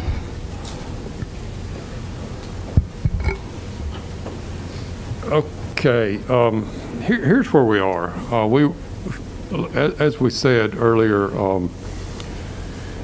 as we've worked to put this meeting together, things have changed. Different responsibilities have kind of bubbled up, if you will. Fulton County has some representatives here. I'm not sure at this point that we actually have someone from the elections board from Fulton County here. So I'm going to, in defense of you guys, I'm looking at Mr. Teasley in the back. We're trying to get someone from the elections board at Fulton County here. To understand they have work to do today. Do you guys want to go for a little bit longer, or do we want to go to the it's Mr. Chairman, I have some questions. I know we got some questions, and I would love to do that, and I think this is very fruitful. I just don't, we had told Fulton County 11 o'clock, they're struggling to get here. I think they're willing to come in a few minutes later. I just didn't want to take advantage. We're happy to stay as long as you guys want. Okay, well, so I think these guys might have to go, but I can stay, so you'll lose some of the knowledge. okay. Well, that's what we'll do then. So I have, I've seen Senator Harper indicate a question. Senator Jordan, who else? And Senator Harbin. Okay. I'm sorry, Mr. Rules Chairman, you're not a member of the committee. You'll be last, but you can ask me a question. All right, so I'm gonna. I'm going to go to Senator Jordan at this point. She can reconcile that with the Rules Chairman at some point down the road, how she got chosen over the Rules Chairman. Great. You're recognized. Thank you, Mr. Chairman. Mr. Germany, from your remarks, it seems that the use of secure drop boxes was significant for the 11th Circuit's ruling that absentee ballots postmarked by Election Day but received after Election Day could not be counted. Is that correct? Based on my reading of it, yes, ma'am. Okay. And with respect to that, then, in terms of drop box use, as the Secretary of State, are those going to continue to be utilized through the runoff? Yes, ma'am. And do you have any idea if going forward they would be utilized? Going forward, through the runoff, yes. You know, that rules, it's an emergency rule passed due to COVID. It's been extended through that time. Going forward, I think, you know, the State Election Board and the General Assembly can look at that and see, is that something that we want to continue going forward? Okay, and then in terms of the drop boxes, it's my understanding that there was a pretty significant financial investment made in these because of the 24-hour video surveillance and all of kind of the security apparati that were put around it. Is that your understanding as well? Yes, we were able to provide some reimbursement of that through different federal money to the counties, and I think they were also able to get some other grants for that. But that's correct. There was significant resources. And as you stand here today, is there any evidence that any absentee ballots were not submitted by a registered voter? I don't know, one way or the other. Okay. I want to go back to the application thing, because approximately 1 million people have now applied for an absentee ballot in the runoff. Of course, a huge segment of those are from the rollover list, correct? About, 600,000 are from the rollover list. Yeah. That's correct. And so really, we're talking about maybe 400,000 extra. But for purposes of the public, applications are not ballots, correct? That's correct. And in terms of the process with respect to an application, you have a signature on the application, but there's also other identifying information with respect to the voter that is also cross-checked by each of the county election boards, correct? Correct. First, they've got to be able to identify the voter. So, you know, the voter's name and address, date of birth are all listed, and they use that to identify, is this voter registered? That's how they find a signature to verify. And there are some applications that are rejected because this is not a registered voter. So that is the first step. That's correct. And so with respect to the signature check that's at issue here, the signature that gets pulled up is the signature that is from the registered voter's Georgia driver's license or Georgia ID card. Is that correct? Correct, or from their initial voter registration application. Right, but they are the original. I mean, they are the voter's signature, correct? Yes. And in terms of the instances where they have not matched, isn't it true that usually it is because of some kind of disability or infirmity that has happened to the voter? For example, someone gets Parkinson's disease, and so their signature becomes shaky. Is that your understanding? I can't speak to the why. I know in what we have seen in the past when we have gone and done investigations on signatures that clearly didn't match, the investigation showed, okay, this voter did sign this. These were both the voter signatures, even though they don't match. I can't speak to why that was the case. And I want to get back to something you said, because I thought it was a really important point earlier with respect to Senator Dolezal, which was in terms of the signature match, it really is just what you're trying to do is to verify that this is a registered lawful voter in the state of Georgia. That's correct? Well, you're trying to identify it's that individual registered lawful voter, not a, but like that specific one. Right, but that's the whole intent of this. Correct. The intent is not just to try to throw ballots out, but because that's why you have the cure process in place, correct? Correct.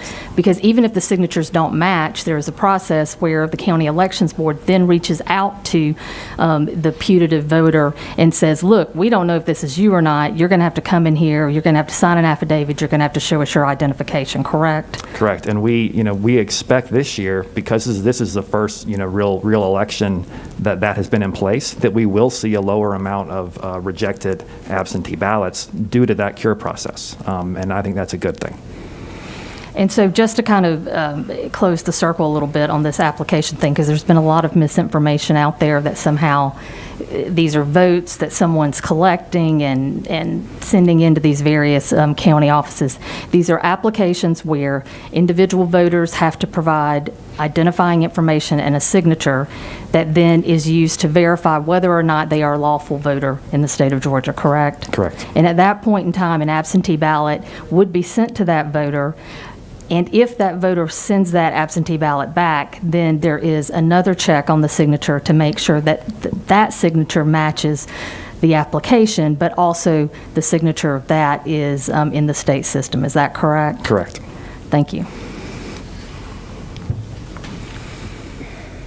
Okay, here's where we stand. Due to official obligations outside of the Capitol, the Fulton County Elections Director is not going to be able to be here today. Ms. Jessica Corbett Dominguez, who is Director of External Affairs, is in the hallway, and she's willing to present to us. I think what we're doing right here is very important, and what I will offer to the committee, I would ask you all to committee members to get back to me and about your thoughts of having another meeting with these election directors, maybe others if you have suggestions at a later time. And I apologize it didn't work out today, but it has definitely been a moving target. So you all get back to me about that and availability on times, and if that's what the committee wants to do, we could certainly do that later. I also want to point out that Senator-elect Clint Dixon has joined us some time ago. Haven't been able to keep up with that completely, but I'm going to go to the Vice Chair, Senator Harbin, next, and then I've got Senator Harper. If there's anyone, and I hadn't forgot about our illustrious Rules Chairman sitting down here. How can you forget about him? Yeah, that's right. I won't have any more bills in front of you. Maybe so. So with that, I'm going to recognize Vice Chairman Harbin. Thank you, Mr. Chairman. Ryan, thank you for your answering all of our questions and the things that are there. I think the biggest thing is this, is that we look at a game, and a football game, if it's 0-44, we're not too concerned about who the winner is. In this case, we're looking at .28, and that concerns me when it's such a small margin that we're dealing with.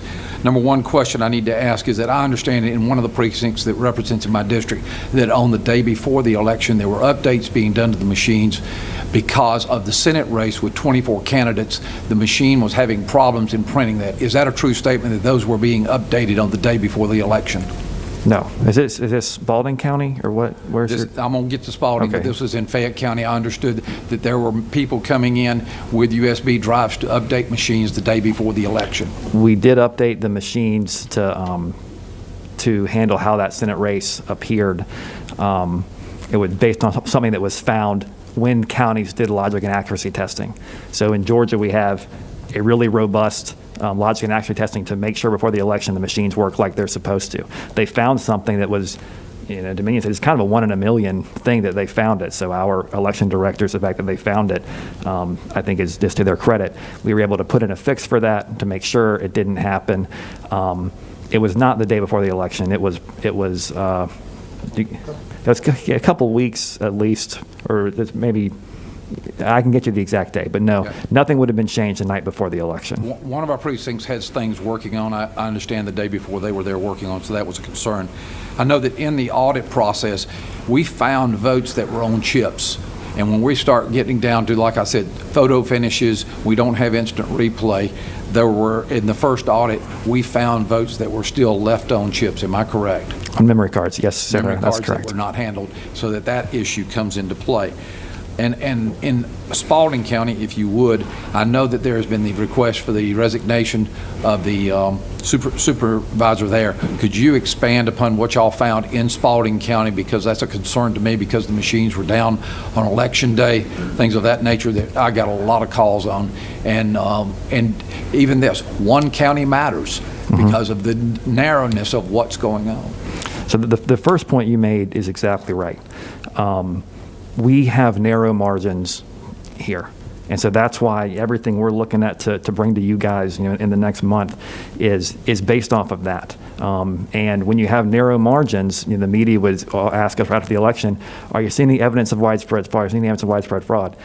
And our response was, we don't have a widespread margin. So that's not really our that's not the goalpost. We have to look at every single thing, because that's how everyone on both sides has confidence in the results. This year it was more difficult because of the huge increase in absentee ballots, as Senator Dole has all brought up. That's what changed this year, the massive increase in the number of absentee ballots. Spalding County in particular, I guess I'll start, and it might be, if I don't get it right, you guys can jump in. What happened there was kind of an improper loading of the poll pads. So that's what's used to check in when you go vote. Not the voting machines. This is that verifies who the voter is. And they weren't creating the cards correctly. It should be caught during LNA testing. For some reason it wasn't. She had said they were updating the night before. We've went back and checked. It's not true. They shouldn't have been doing that, and they weren't. So I'm not really sure why she said that. But there's a very easy fix to that, which is you go straight to the machine, and there's another way to pull up the ballot through putting in an activation code. They did not do that kind of seamlessly. We had to remind them about that. Once we did, I think they got everything back up and running. Oh yeah, that's the other thing. So they were sort of emergency ballots, so that kind of slowed things down for them when that happened. Okay. Understanding one county could make this election and flip it either way, and that's why my concern is that we need to know what happened there, and that those votes, the right votes, were counted.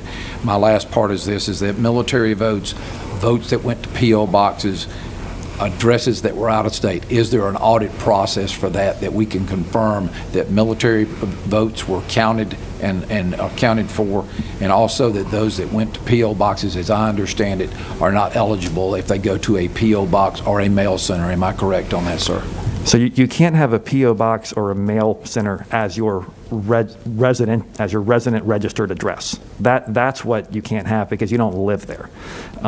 You can have a ballot mailed to there if that's your mailing address. That happens a lot in our rural counties where they get mail at a P.O. box. But you cannot have a P.O. box as your registered address, and that's something that we look at and are continuing to look at. What makes it a little difficult now is there are places where you can get an address that's a mail center that, it doesn't say P.O. box. It says, it looks like a regular address. Okay. But that is something we're looking at. And last thing is, I understand that when the first audit was done, we had 52 counties who had no change, that stayed the same across the board. There was no change at all. Do y'all remember? That's on the scale. Those 52 were exactly spot on without any changes. Is that statistically probable when we have that issue in other areas? Just curious. Just for the record, identify yourself when you. Sorry, what? For the record, give us. I'm Gabriel Sterling. I don't think anybody doesn't know you at this point. I'm with the Secretary of State's office. I'm the Voting System Implementation Manager for Georgia. When we did the forensic hand audit, the hand tabulation, normally we had a university study from Rice University that says a normal hand tabulation should be 1% to 2% off as a question of scale on average. However, all those studies historically have been done on hand-marked paper ballots. And as we know, that's where variability can come in terms of adjudication. So that's one of the main big parts about that. The 52 counties tended to be smaller counties, so you had less likelihood of having those variabilities come into place. And they generally were ones that had wider margins. So we didn't see that much change. Now, overall, in the entire state, we saw 0.1053% off in the overall number of ballots and 0.0099% off in the margin, which essentially shows that the system worked. Now, as Mr. Jeremy pointed out, 25% of the ballots were hand-marked and 75% were on BMDs, which goes back to the rationale as to why the Secretary prefers BMDs. There is zero ambiguity as to what the voter's intent is. And most of the variability we do see was when they were doing the stacking, they were doing stacks of 10 and alternate them.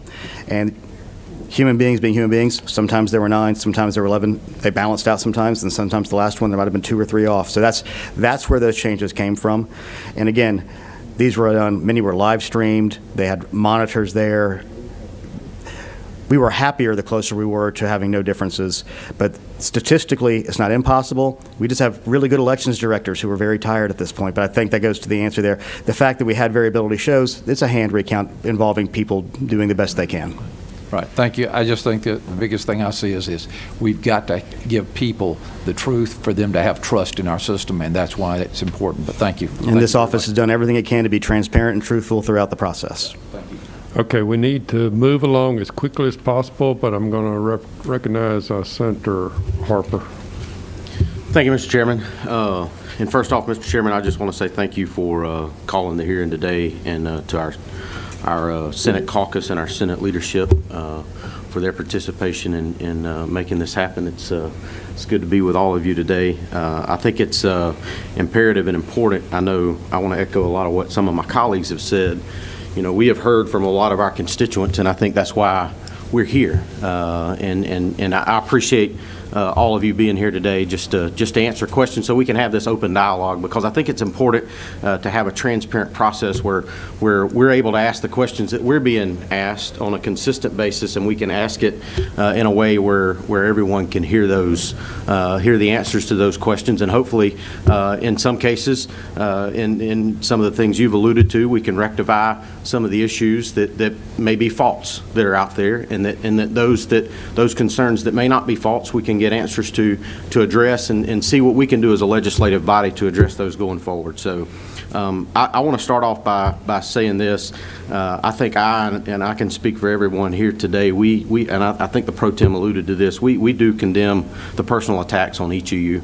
I don't support those. I think those are uncalled for, and anything we can do to support you in those efforts, we want you to know that we have your back, because we don't think that those are appropriate, regardless of who you are and regardless of what office you hold. But we know that there's a lot of excitement right now in this process, and I think all of you know that. But that said, just some things that I've been asked from some of my constituents, and I think just kind of reiterating some of the things that have already been asked. The Pro Tem referred to the ballot drop boxes. On the video footage that we have that is required in regards to the drop boxes, you said that is reviewed. How often is that reviewed? Do we review all of that footage? Is there a process to do that, or is that something you're continually working through? We review it upon request. Okay. If we get a complaint or if there's an issue, then we ask for it. Going back to what I was talking about earlier, how, remember, in each county there's a bipartisan board of elections. They can choose to review that as often as they want. And when signature matching, they can choose to be as involved in that as they want, and we encourage that. Okay. On the ballot drop boxes, is there a verifiable chain of custody from the time that box is picked up, taken to the warehouse or wherever it is taken to, until that ballot box is open to be counted? Yes. So the regulation requires that at least 2 people who are sworn deputy registrars pick up those ballots, count them, put them in a sealed container, fill out a chain of custody form, deliver it to the county elections office. At that point, they confirm the number of ballots, and then fill out the chain of custody form that it's been delivered. So at that time, And seal. The ballot container has to be sealed okay, also. so at that time that is done, we know how many ballots are in that drop box when it is taken to that place. So there is a count of those number of ballots at that particular time. Correct. Okay. So regardless of how long it may take us to count ballots, we know how many ballots we may or may not be counting in the next couple of hours during that time period. Is that? So for drop boxes, yes, that's correct. And you're talking about for when they close them up at Yes. 7 p.m. on election night, Yep. because they're emptying them every day and bringing them in. On election night, yep, they'll have that count, and then there's also ones that come in, to the office by that time, 7 p.m. just through the mail process. There would not be a count on those, but but they would be counted as well. Understood. Thank you. I agree with Senator Dolezal in regards to the signature match audit and verification issues and a lot of what he discussed in that regard. And I know you've already answered those questions, but I think you hit on a really good point in the fact that making sure the person that sent in that absentee ballot is actually the person that signed that absentee ballot. Is there a process? Do you have a process, or are we working on a process where we can audit that particular provision? Other than auditing the actual signature itself, I think it would be just as important to audit the signature verification to make sure that person actually did sign that ballot. Is that something we do? Are we looking at doing, or is that something we need to work on going forward? I'm not sure I follow. Is that separate from the signature verification? Yes, it would be separate from the signature verification. You mentioned earlier in your response to Senator Dolezal in regards to signature verification, the best way to verify signatures is to verify that the person that sent in that absentee ballot is actually the person that signed said absentee ballot. Yes. Is there a way that we audit that to make sure that that is taking place maybe in a sample audit of some sort or a random audit? The way we do that right now in Georgia law is through the signature verification. I think what we're looking at and what we will bring to you guys shortly is what we think are possible better ways to do that going forward. Okay, so you're looking to bring us some suggested changes on how we can tighten that up. And I know the Secretary has stated he would like to see some sort of ID provision in regards to absentee ballots, and I would support that. Senator, if you will wrap it up. Okay. Maybe one more. Well, I'll get to some of the meat of some of the questions that I have then really quick. I had a list of them, Mr. Chairman, but I'll one more question, but I'm sure I'll, the Secretary of State will receive your questions. Well, if I could get a couple. I have a couple that I think I need to. I'll do it really fast. You're eating into Senator Gooch's time. I'll do it really fast. Senator Parent referenced a couple of rulings from 2018. Do we know what president appointed those judges that made those rulings? Yes, sir. For all the rulings that went against us in pre-2018, they were appointed by President Obama. So there were President Obama appointed judges that issued rulings that went against the state of Georgia. Is that correct? Okay. Correct. I just wanted to put that out there. In regards to the consent agreement that was made in March, was the Georgia GOP involved in that process? We've been fortunate to have some of the best election lawyers in the country representing us. And our lawyer in that process is also the general counsel for the state Republican Party. So the lawyer that works for the GOP was involved, just not necessarily the GOP in general? Correct. Okay. And just in regards to the consent agreement, why did the Secretary of State or your office feel that you had the authority to sign that agreement when, in fact, the U.S. Constitution and the Georgia Constitution leaves authority to make changes in regards to state law? That is left up to the General Assembly to determine. What led you to believe you had the authority to make that agreement with the Democratic Party? So we don't believe that change the law at all. The first thing in that agreement is you have to verify signatures, and if you don't, you follow the law. That's what it says. And I spend a lot of my time defending the laws you guys pass, a lot of it. And I take it very seriously. So I disagree with the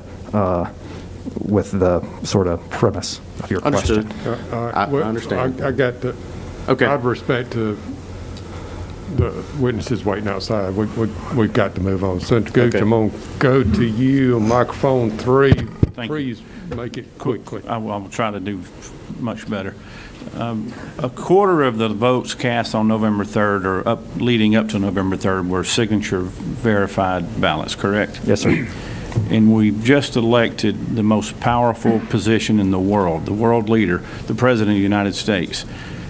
If I go to vote, which I always do, I vote in person almost every time, I have to show a photo ID, which is usually my Georgia driver's license, has a photo ID. I hand it to the person that's working there. A fourth of these ballots that were just cast weren't verified by anyone except the person at the registrar's office without very little training, little to no professional training. We just elected the most powerful person in the world. If I go buy land in my hometown, I have to have a notary public to notarize my signature. Any other business documents that you sign, most of the time have to be notarized or witnessed.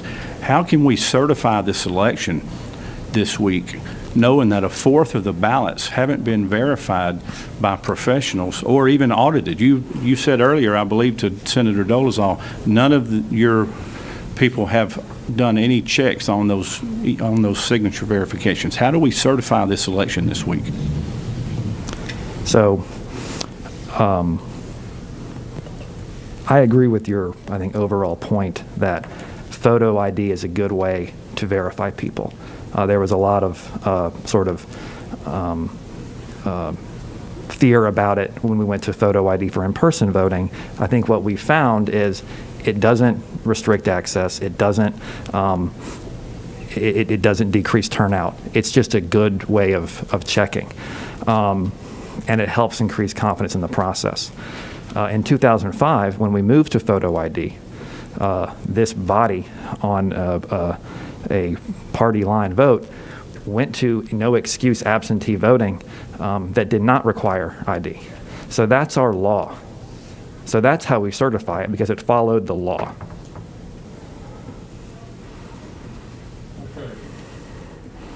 All right, thank you. I anticipated hearing from Secretary of State's office for 45 minutes. I think you've been in the hot seat now for 2 hours, and I really do think this is beneficial. I think you've heard questions from the committee that are that reflect the sentiment of the people, and I hope that you would agree that this has been a good forum to kind of explain some of the misunderstandings that are out in across the state and frankly across the country.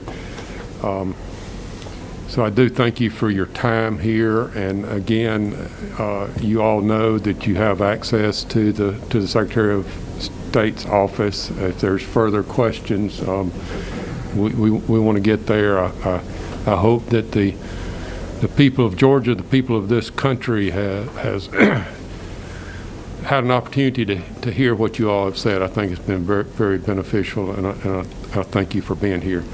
With that, I'm going to dismiss you. Thank you again for your time, and I believe that Miss Jessica Corbett Dominguez is in the hallway. If she hears me, maybe she can present here at the And I would say, door. if you guys have any more questions, please feel free to reach out to our office, and we will get answers. And I'll be glad to funnel those questions to the Secretary as well, if that's beneficial to you.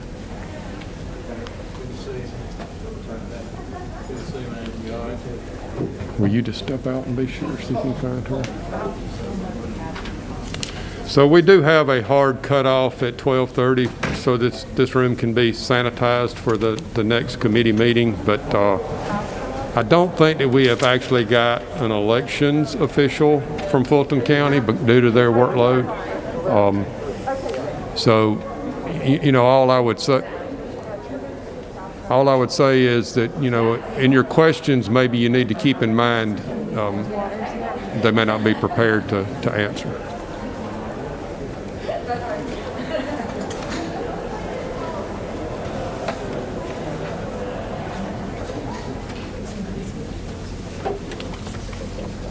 I'm good. Okay, Ms. Corbett Dominguez, if you will, you can take the microphone. I think along with you, you've got Richard Anderson, the county manager, and Rob Pitts, the chairman of the County Board of Commissioners. Yes, sir. I appreciate you all taking time to be here, and we may at the future convene another meeting with hopes of hearing from Mr. Barron, Director Barron himself. And I feel like that as much as I have tried to not throw anyone to the wolves, I'm not sure that you're as intimately involved in the elections as the committee is maybe hoping for or expecting. So if there's questions that you don't have the answers to, just feel free to say that you don't, and we'll try to get those. Maybe you can forward those questions back to the director. And yes, sir. And like I said, we may be able to have another meeting, or if that information needs to be provided to me, I can distribute it to the committee. But with that, I'll recognize you, if you will, because I may have blotched your name and your title. Just identify yourself. And yes, sir. The format is you can make a presentation, and then we'll take questions from members of the committee. Thank you so much, Sandra. Thank you. Good morning, everyone. My name is Jessica Corbett Dominguez. I am the Director of External Affairs for Fulton County. I just wanted to thank all of you for the opportunity to speak with you today, and thank you for your leadership in this unprecedented year that we've all had. My office handles legislative affairs and communications for Fulton County, and we certainly have worked very, very, very closely with the elections department. And we do have a few items in the legislative package that our Board of Commissioners adopted that are relevant to elections and that we can talk about a little bit later.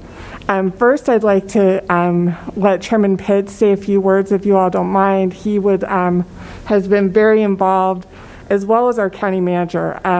As you all probably know, 10% of Georgia voters live in Fulton County. It is an all-hands-on-deck approach. It's something that we take very seriously. So many people across our county government have been very, very involved in the elections operation. I'm going to go ahead and turn it over to Chairman Pitts.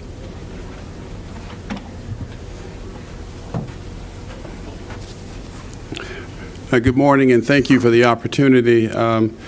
Let me go back to June, and based upon the challenges that we all faced throughout the state as a result of the elections in June, we made some changes in Fulton County. We took the challenges that we faced at that time very seriously.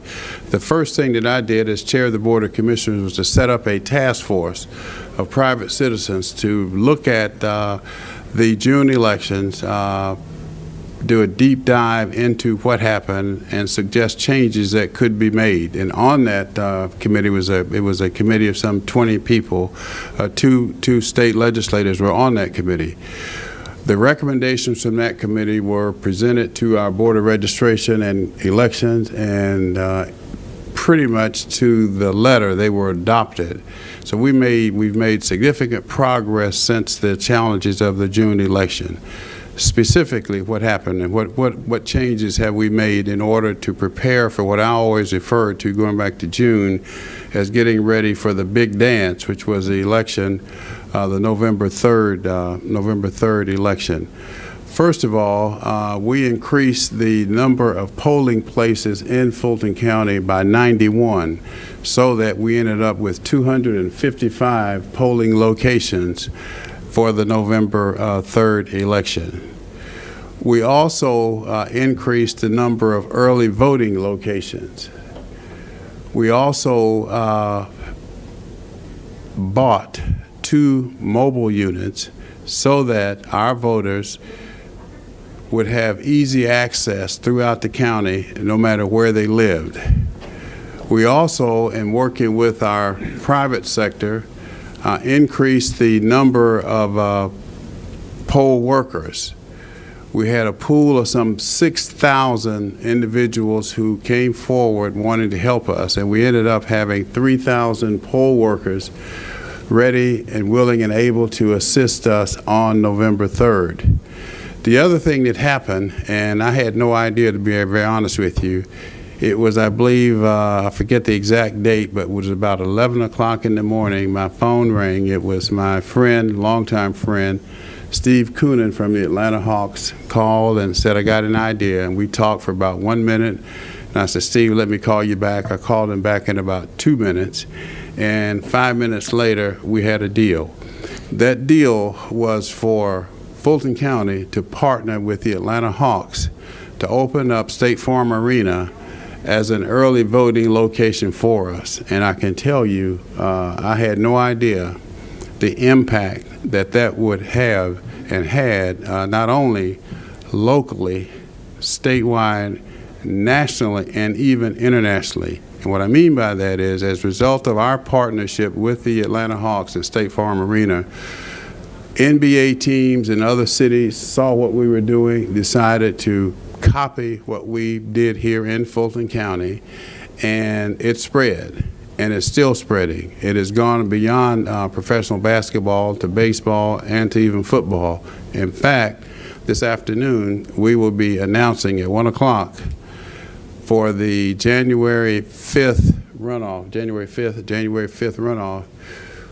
Fulton County, the Atlanta Hawks, and now the Atlanta Falcons and Atlanta United will be partnering with us. So we will now have not only the State Farm Arena, but Mercedes-Benz Stadium as an early voting location for the voters in Fulton County. I think that we have done an outstanding job. Budget-wise, we've increased our spending for this election cycle from $17 million to in excess of $35 million, and it's still growing. We've spared no expense. I'm aware of the criticism that has been leveled at Fulton County. We're the largest county in the state of Georgia, but I cannot speak to what the other 158 counties have done, are doing. I cannot. But I can tell you that beyond the shadow of a doubt, there has been no instance of any unusual activity within Fulton County. I have been personally involved in it. Has there been a situation from time to time where there's an issue with technology? Yes. Has there been a situation from time to time where there may be human error? But as far as an orchestrated effort to manipulate the votes in Fulton County, that's not the case. And what I have challenged anyone who has made those allegations to come forward, bring that information to me, and I will take it seriously, and we will get to the bottom of it. My focus right now, and the county's focus, the Board of Commissioners' focus, is to prepare for the January 5th runoff, the 2 U.S. Senate seats plus a Public Service Commission seat, and we want to make sure that our process is open, fair, and transparent. So that is my commitment to you, and I think that I'd like to ask the manager to come up if there's anything that I missed that I should not have said, did not say as an overview. But we're prepared to work with you. We'll follow the directives, instructions of the Secretary of State and anybody else. We just want to get it right. And I think, by the way, I would give ourselves, Fulton County, an A+ for the work that we did with respect to the November 3rd election. And this just came in. I think this is instructive and helpful. This is from the Metro Atlanta Chamber. On behalf of the Metro Atlanta Chamber, we congratulate and thank you for an organized, efficient, and transparent election. You and your staff have displayed exceptional calm during a time when emotions have run uncommonly high. Your regular updates kept the public informed, and your trust in the process remained steadfast. Our business community places tremendous value on the integrity of the electoral process, the cornerstone of democracy. For that reason, We are grateful for leaders like you who dedicated much time and energy to protecting this institution. As this election cycle approaches conclusion, we wish you continued success and the restful holidays spent with loved ones. Please do not hesitate to reach out if we or our team may be of any assistance in any way. This is on behalf of the Metro Atlanta Chamber. So that simply speaks to the work that we've done with respect to the business community.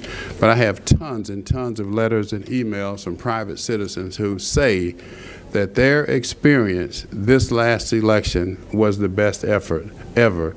And my pledge to you is to ensure that that continues for the January 5th runoff. Thank you. Mr. Manager. I don't have anything to add, Mr. Chairman.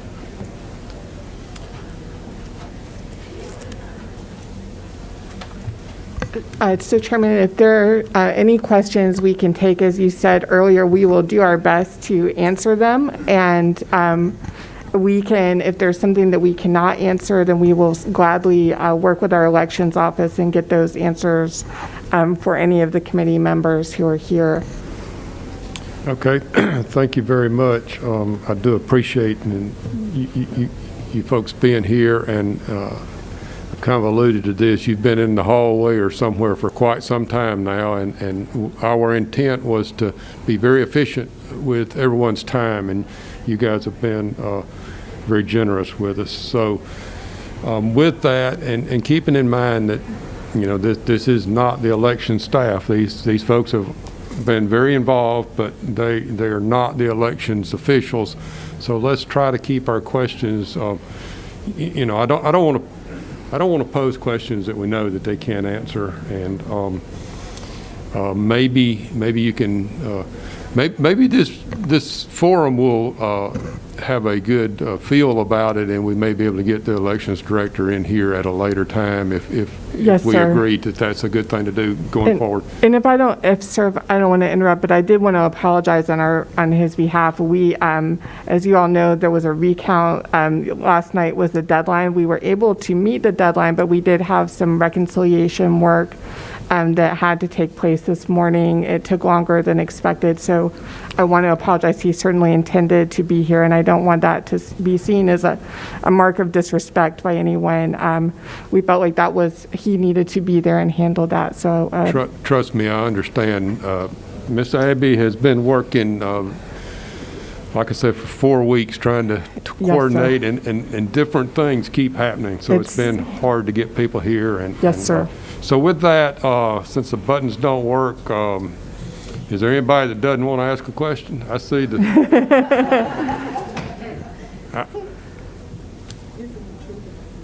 The pro tem indicates he has a question on microphone 14. You're recognized. Thank you, Mr. Chairman, and thank you, Chairman Pitts, for being here, and everyone for being here today and giving us your time. And I know you're very busy. I'll try to be brief.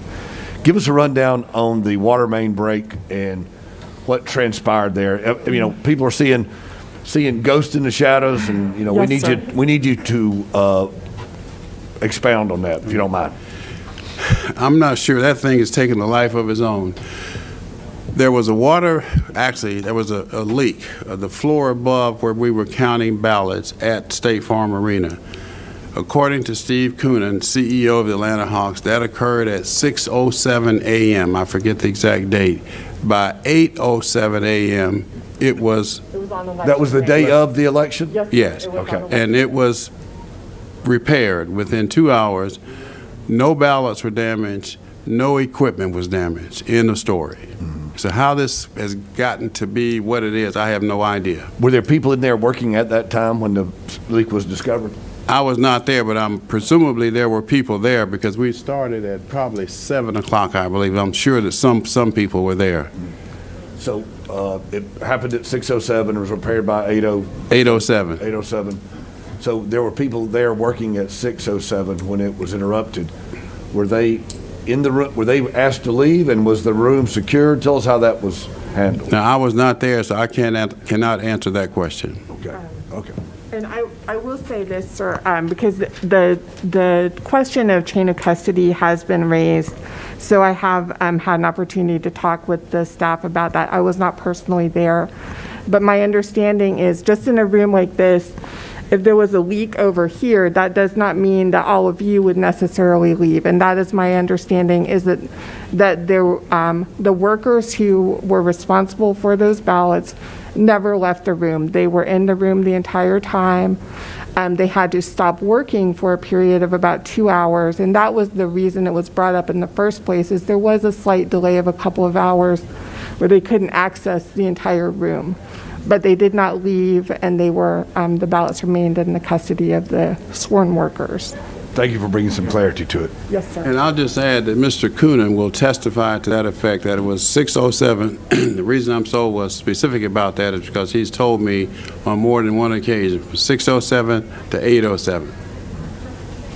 I may need to know the name of the plumber. I have some leaks from time to time. It's hard to get them fixed in 2 hours.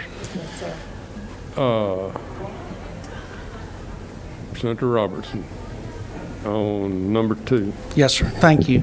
I appreciate y'all coming down. I must tell you, I would rather ask these questions to Mr. Barron, but I do understand the importance of today. I heard a lot of positives about the increased number of polling places by 91 since the summer, moving into November, and the increase in personnel to work within those places. Yes. So, and I heard the number 3,000 and other things.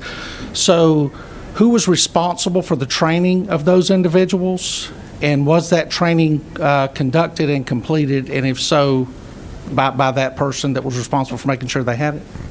Yes, sir. So we do have, within the county, we have permanent staff who did handle the training of those workers in compliance. Of course, we receive training from the Secretary of State's office, and our permanent staff then conduct the training of our poll workers. We also, some of those staff were technicians and received training, as I understand it, from Dominion directly. And again, under the supervision of the Secretary of State's office. They, all of the workers were trained. We had a combination. Anyone who was responsible for handling equipment received in-person training. We also had staff who you would call line managers. So they would be outside the place to remind people to have their ID, to manage the line, just the kind of customer greeting like you might have at Walmart or somewhere else, to give people basic information. Those line managers in some cases received virtual training, but they were not personnel touching equipment. Now, you brought up the Secretary of State's office provided the training. What they did is they provided the training to some of your permanent staff, the same way they do back in Columbus. And then it's the responsibility of the permanent staff to transition that training down to the individuals. But the Secretary of State's office did not actually do any of the training, did they? Correct. They trained, as you just said, the permanent staff. So it was a train-the-trainer model. Right. So they would, the permanent staff received training through the Secretary of State, and they in turn trained those temporary poll workers. Thank you. And how many drop boxes do y'all have in Fulton County? We have 38. 38. And all of those are under video surveillance? Yes, sir. And have y'all had any requests for any of the video from any of those drop boxes that you're aware of through Georgia's Open Records Act or any other process? That is a question I do not know the answer to. I'm not sure, Mr. Manager, if you knew, but we will certainly check on that. Thank you. Let me add one other thing about personnel and technicians in particular. Going back to the early election, there was not a technician at every polling precinct. That should have been the responsibility of the manufacturer, as is customary, I understand, and the Secretary of State. That did not happen. However, November 3rd, at the 255 locations, we had, on our dime, a technician at every location that we paid for. Well, and Mr. Commissioner, the county is responsible for the election, correct? Yes. Okay, so I think the investment was wise for the county. Yes. As opposed to, and it's actually, I believe, on the dime that it should have been on. Yes. And I do appreciate that. Thank you, Senator. That's what I was afraid of. Senator Gooch, you recognized. I didn't want to let you down. Commissioner, thank you for being here and Richard. Thank you, Dick Anderson. I've known you for quite some time. We appreciate what you do at the local level. I used to be a local government official as well. Can you, and I'm going to ask this question, not to be derogatory in any way, but just from a distance, living in North Georgia, every year we have elections, we watch our televisions or we watch the Secretary of State's results come in. It seems like every year there's a problem, either a delay or some kind of a technical issue or something in Fulton County. Maybe I'm wrong, but it's just what I hear and what I remember. Is there something that you need from us at the state level or from the Secretary of State to prevent those delays and those problems in the future? Or can you tell me why there seems to be a continuous problem year after year? I'll take a first stab at that, and I might defer to the county manager and our chairman. So I do think that some of that is we are a very large county. We have more polling places than other counties. Fulton County is 70 miles from north to south. It does take time to close down the polls, get the results physically to the places where they can be uploaded. So some of that is geography and volume. I also, Chairman Pitts, I was born and raised in Cobb County. Chairman is a proud native of Jones County.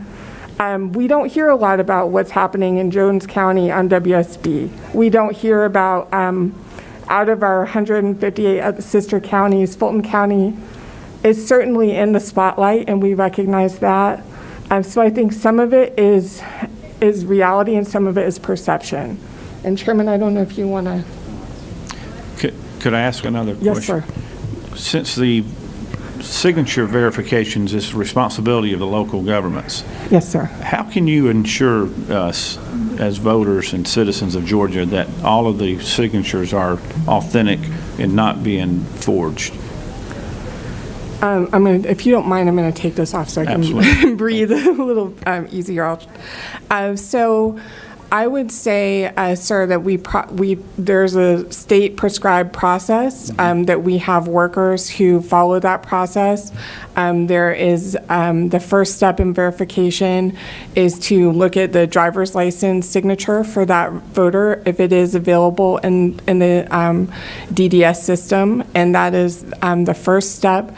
If that signature is not available, then the workers go back to the original voter registration file and follow that process. And if they're not able to make a match from that, then that application or ballot is denied, and then the voter is notified and given an opportunity to cure that process. So I think that it is our intent to follow the law, to follow the process that is provided by the Secretary of State, and to our knowledge, that is what is happening. Can you describe the training process of those employees? They were trained to do that? I'm sorry, I don't think that I could speak in great detail about that. But again, as I shared with your colleague, that we receive training from the Secretary of State. Our permanent staff receive that training. We do have additional workers during a large election such as this where the volume is so much greater. And we, they received a train-the-trainer process. So I couldn't speak in greater detail than that, but I'd be certainly glad to arrange for someone else who could. Yes. Thank you. Okay. Are there other questions? Senator Jordan, number 6, you are recognized. Thank you, and thank y'all for being here. I really appreciate it. Really, one of the main things that I wanted to highlight is the fact that there were significant issues during the June primary. I think everybody knows about that because of the publicity that followed that. And so I just want to say thank you for working with the Fulton County delegation. Thank you for really doing a deep dive in terms of the task force and trying to really figure out what were the issues and how could you fix it before November. And I think the fact that really, with respect to Fulton County, how it has gone, I mean, the November election, I don't think could not have gone better in terms of the way it was managed. And so I appreciate that. I really, really do. In terms of what Senator Gooch said with respect to any kind of delay, Fulton County has approximately 835,000 registered voters, right? And so this time, it seemed like the results got out, I mean, as early as you could possibly expect them to get out in terms of the volume.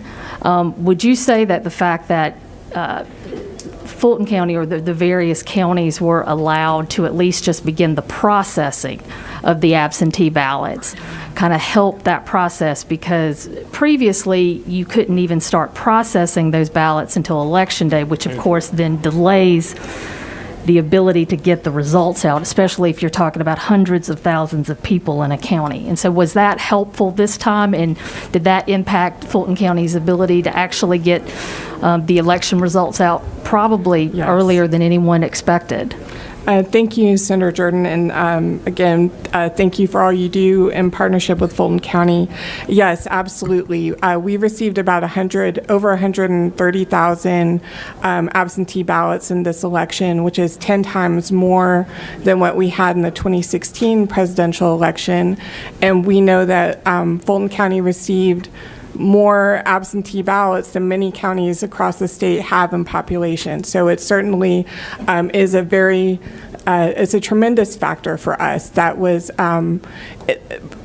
absentee voting is the most worker-consumptive form of voting. You have to touch the application, you have to touch the ballot, you have to do the signature verification as we just described, you have to then scan and process each of those paper ballots. It is much more work-intensive than other forms of voting. So the more opportunity we have in the front end to handle that, the more successful we can be, absolutely. Okay, so I think all the committee members know if you want to be recognized, you got to kind of get my attention. I will try to do that.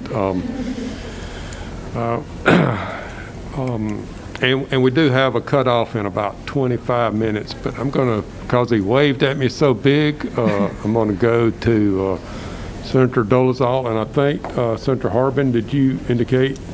And if there's others, just let me know. We will. We'll try to get to you, recognized Senator. Thank you, Mr. Chairman. Thank you all for being here. We really do appreciate it. I think the committee is grateful for your attendance and waiting on us as we spoke to the Secretary of Staff. I just had one question, and I asked this of the Secretary of Staff, and they were not clear on it. It's my understanding that the Republican members of the Fulton County Board of Election would not vote to certify the Fulton County election. So really two questions around that. I asked the Secretary of Staff if they knew why, and they did not know why. It's my understanding that the reason why is that you all did not use electronic signature tools that were at your disposal that maybe had been used in the past. So I'm curious if y'all could shine any light on why they may have not voted for that certification. And also I'm curious, are you aware of any other time, any other previous election where members of either party did not vote to certify your election? Thank you. So I can confirm that they did not vote to certify. That is correct. I do not recall the reasons that they stated. I was not monitoring that specific meeting at the time of that vote, so I do not know what reasons they stated, but I'd be glad if the meeting was videotaped, and I would be glad to send a link for the committee to review and could look into that. And I also don't recall specifically whether or not that ever occurred. It's possible, of course. It's a 5-member board, and there could be any number of reasons. So, but I couldn't speak to whether that has occurred in the past. Thank you. Okay, recognize the Vice Chairman Harbin. Thank you, Mr. Chairman. Thank you so much for being here. We appreciate it. Thank you. I'm very interested. You said the NFL, the NBA, and the United were all partners. What does a partner do, and how does a partner participate in that process, if you would? Chairman, would you like to speak to that? What I mean by that is after the announcement of our partnership with the Atlanta Hawks and State Farm Arena became public, NBA teams in other cities said, well, if the Atlanta Hawks can do this in Fulton County with their arenas. Why can't we do it here? Because there was so much interest nationally in the election. So that's what I meant by that. So they partnered with us by allowing us to use that facility. The Charlotte Hornets, as an example, they did the same thing with their arena. The Detroit Pistons, then I switched, I forget exactly which baseball teams and which football teams did like. But in addition to that, and the professional athletes, and I say this, and I mean no disrespect to them, but many of them probably couldn't spell politics until this year, but they actually took the time to register and to vote and to get out in their communities and talk about the importance of voting. So what we started here has been a movement between the public sector and the private sector, government and our sports teams in particular. That's what I meant by that partnership. And they also contributed staff. That's right. In fact, Excuse me. Staff, the Atlanta Hawks, they had, when Steve Coonan called us, said we have about 300 staff people here that we're paying. So we won't cost Fulton County any money. We will pay our staff people. All you have to do is train them, get the equipment here, and train them, and they did just that. Did you have any players active as far as participating volunteering? We did, including Coach Pierce. Okay.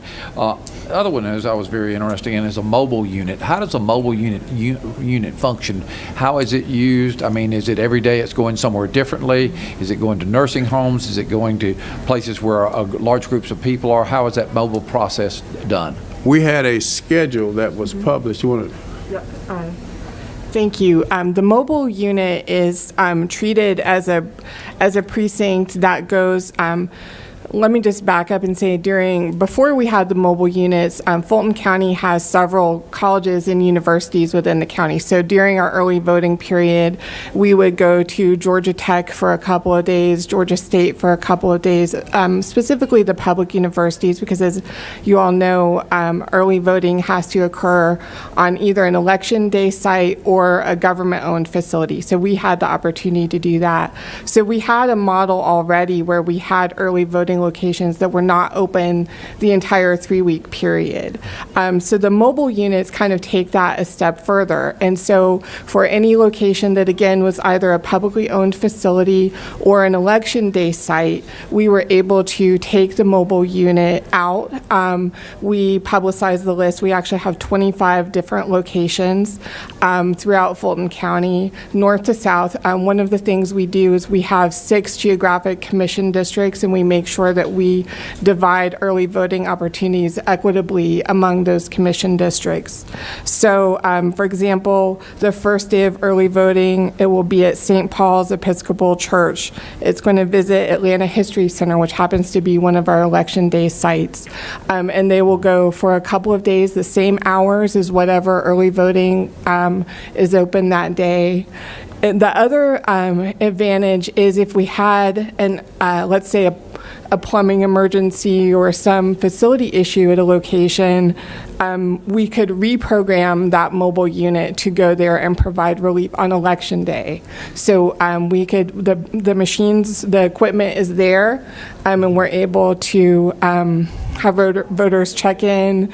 It's Wi-Fi enabled, so we're able to offer voting and expand the number of locations. As I mentioned, Fulton County is very large and populous, and so it helps us be able to reach voters, again, all over Fulton County. Who owns those units? Just curious. We do. Let me give you 2 specific examples about the 2 units. The power went out at 2 of our precincts, one at Chastain Park, the other in Union City. Perfect example for deploying those 2 mobile units. Okay. Okie doke. Thank you very much. And yes, sir, they are owned by the county. Senator Harper on number 4. Yes, sir. Thank you. Thank y'all for being here. Thank you, sir. Really appreciate it, and thank you for your patience while we were discussing these same with the Secretary of State's office. Senator Jordan referred to the early period, the Secretary of State's office and the elections, State Elections Board with the Yes, rule sir. where counties were given extra time before the election to start processing ballots. and if she asked this question, I apologize. Did you or did Fulton County, did y'all utilize that emergency rule? Did you begin processing ballots early, or? We did. I don't know that we used the full 2-week period. We had ordered some equipment throughout the process. We augmented the equipment that we were provided by the Secretary of State's office. So I don't know that we used the full 2-week period, but we certainly used part of it and were able to again, a very high volume of absentee ballots, 130,000 more than we've ever had before. So that time was very much needed to begin that process. Even just sorting the ballots and those kinds of things is very work intensive. So I don't know that we, again, took full advantage of it given the opportunity, but we certainly were able to use that time and to the benefit of the elections process. So, and you may not know the answer. You probably, and that's fine if you don't. Sure. You don't know what percentage of those ballots you may have processed before or I after. don't, but I will certainly. I think we have that, and I will certainly look into it and try to get an answer for you. And just kind of a follow up on that. I know that you process those through the scanner.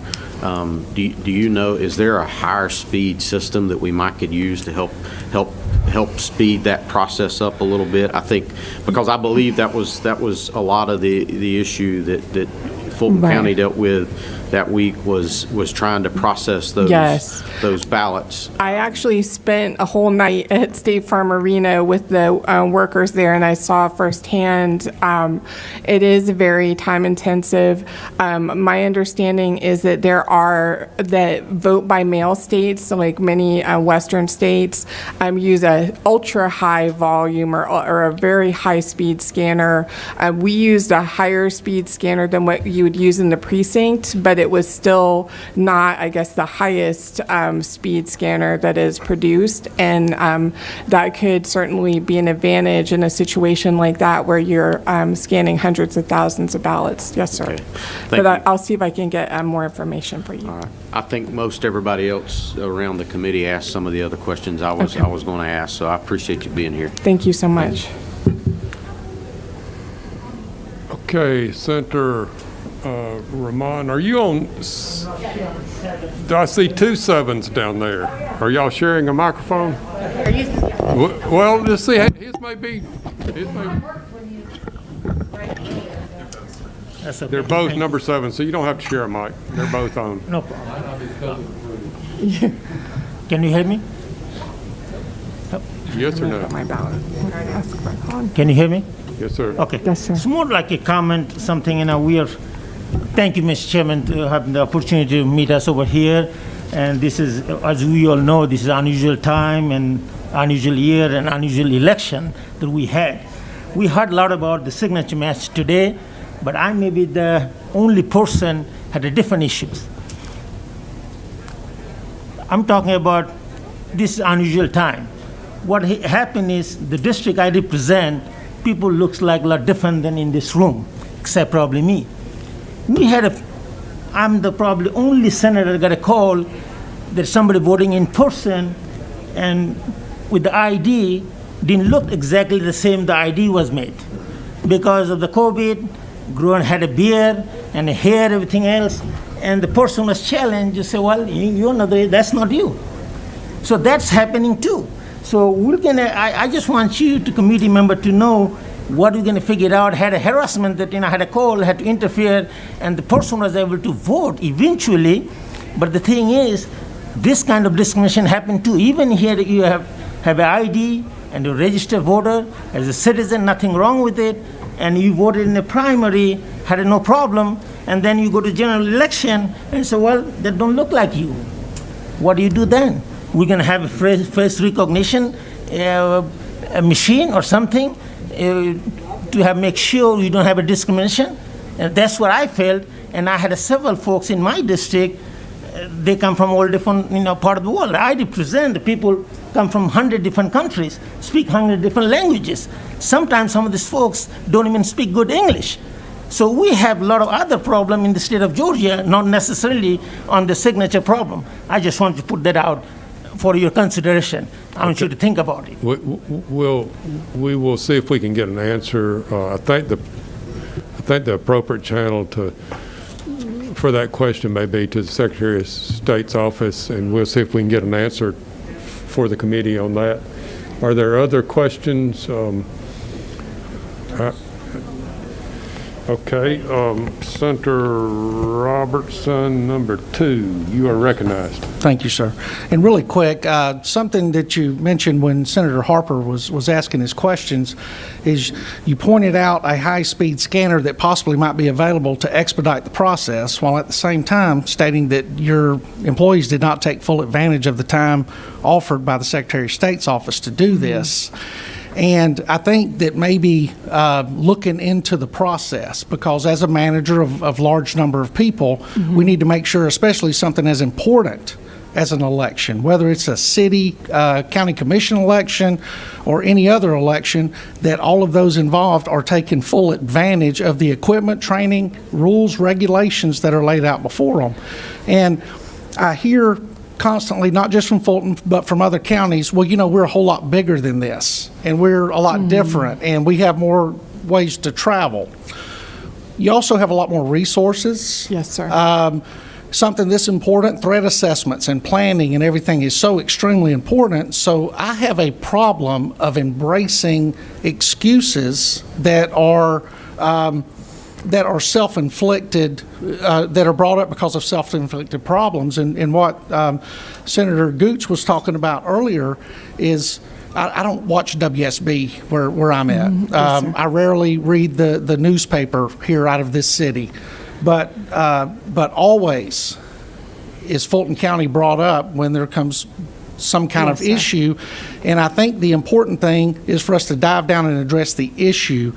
And in public safety and everywhere else, the resources you have are greater because of the size of your community. Yes, sir. And so I get a little concerned with that, but I would hope before you went out and invested more of your money on high-speed scanners that, first of all, we get a good idea of what you can accomplish when you take full advantage of the regulations and rules offered to the communities by the Secretary of State's office. Senator Robertson, I think that's a very fair point. I think Fulton County is blessed with resources. We are the largest county, and one thing that we have done, I want to reassure you, is convene a team. And part of the reason I'm able to answer some of these questions today, although my job is mostly PR and legislative affairs, is because we have had a very large multidisciplinary team across the county, kind of a bear hug approach of wrapping ourselves around this as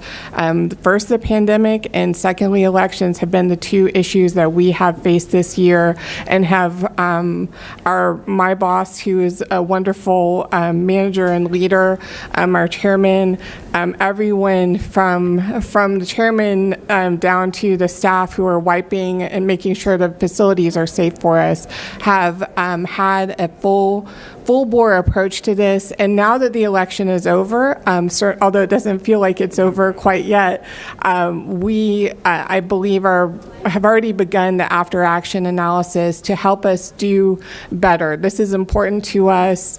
It's important to Georgia. It's one of the services that counties are responsible for that I think all of us hold sacred. And I think it's something that your point is well taken, and I want to assure you that all of us are here to help make sure that happens. So thank you. Okay, I don't see any more questions in the room. I have one question, I guess, that I was worried about being asked, but as I sat here and I think about it, I want to pose the question, and if you don't have the information to answer it, then just say that. Sure. There's been a lot in the media about some of the elections officials or election board, I'm not sure what, that left while there was still some counting process going on. And the only reason I ask this question is that I believe with all my heart there's a lot of misinformation out sir. that we're all struggling with, and Yes, sir. we chase these little rabbits and they turn out to not be a rabbit at all. But if that is something you have knowledge of for sure one way or the other and could speak to that, I think this might be a forum to help clarify Yes, sir. some of the rumors. Thank you. And I appreciate the opportunity because I was with the elections director the night of the election when this came up. We originally, we were processing absentee ballots at State Farm Arena. We had a number of staff there who had been there since early that morning when the water break that we talked about earlier occurred. One of the managers had apparently directed some of the staff to leave about 10:30 that night. I was with the elections director when he told them, no, you need to ensure that staff stay and continue working.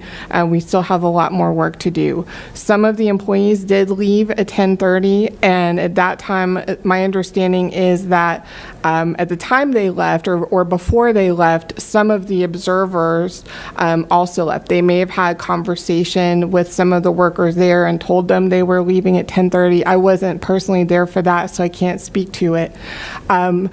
There were people, however, there was a Secretary of State monitor who stayed, and once there was clarification that these workers were going to continue, additional monitors stayed. So I believe it was a communication issue. I always say that every problem at some level is a communication problem, and I believe that is what occurred there.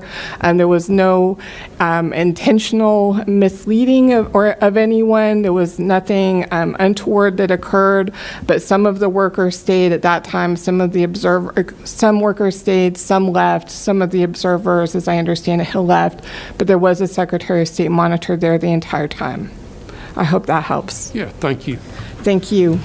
Okay, I'm not seeing any other questions from committee members. I do want to thank you for being Thank you, here sir. and filling in for Director Barron. And as I said, we may try to do this again. It's Sure. been, I know everyone is a bit overworked, and certainly, legislators or citizen legislators, and they all have other things to do.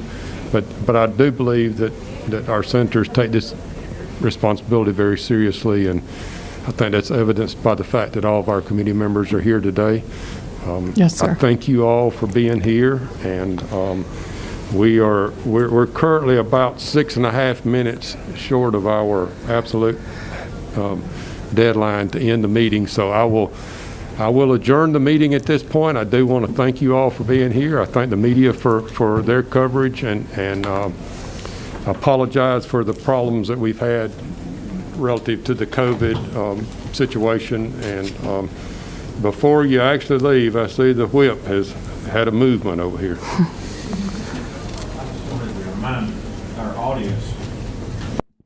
just wanted to remind the audience, a lot of people out in the hall and back home that are watching that are concerned about what's going on here in Georgia. There will be another meeting at 1 p.m., and I believe it'll be aired as well on the same website. Is that correct? I believe that to be true. That's not my meeting, and I can't speak authoritatively about that, but I have been made aware of that, and I plan to attend that meeting. As I understand it, and maybe we're talking about the same meeting, is a subcommittee of the Judiciary that will be meeting in this room at 1 o'clock, and that's not my committee. So if there's any misunderstanding, I would direct you to the Secretary of Senate's website. I just didn't want people to leave their positions where they are thinking this was the end of the discussion of the topic. It is for this committee, but there is another meeting at 1 o'clock. So That's exactly right. All right. So again, thank Mr. Pro Tem. Let me get you turned on. Thank you very much. I'm in the microphone. I know you're turned on. I'm wound up. I can tell you. I want to thank the folks from Fulton County for being here, and the Secretary of State's from being here. And we heard from Muskogee County folks that could not be here. Some clarification, did we not have one more group that we were expecting? We had So I'll run through that again very quickly. We had invited to this meeting election officials from Fulton County, from DeKalb County, and later Muskogee County, as well as the Secretary of State's office. But in all fairness, I think it was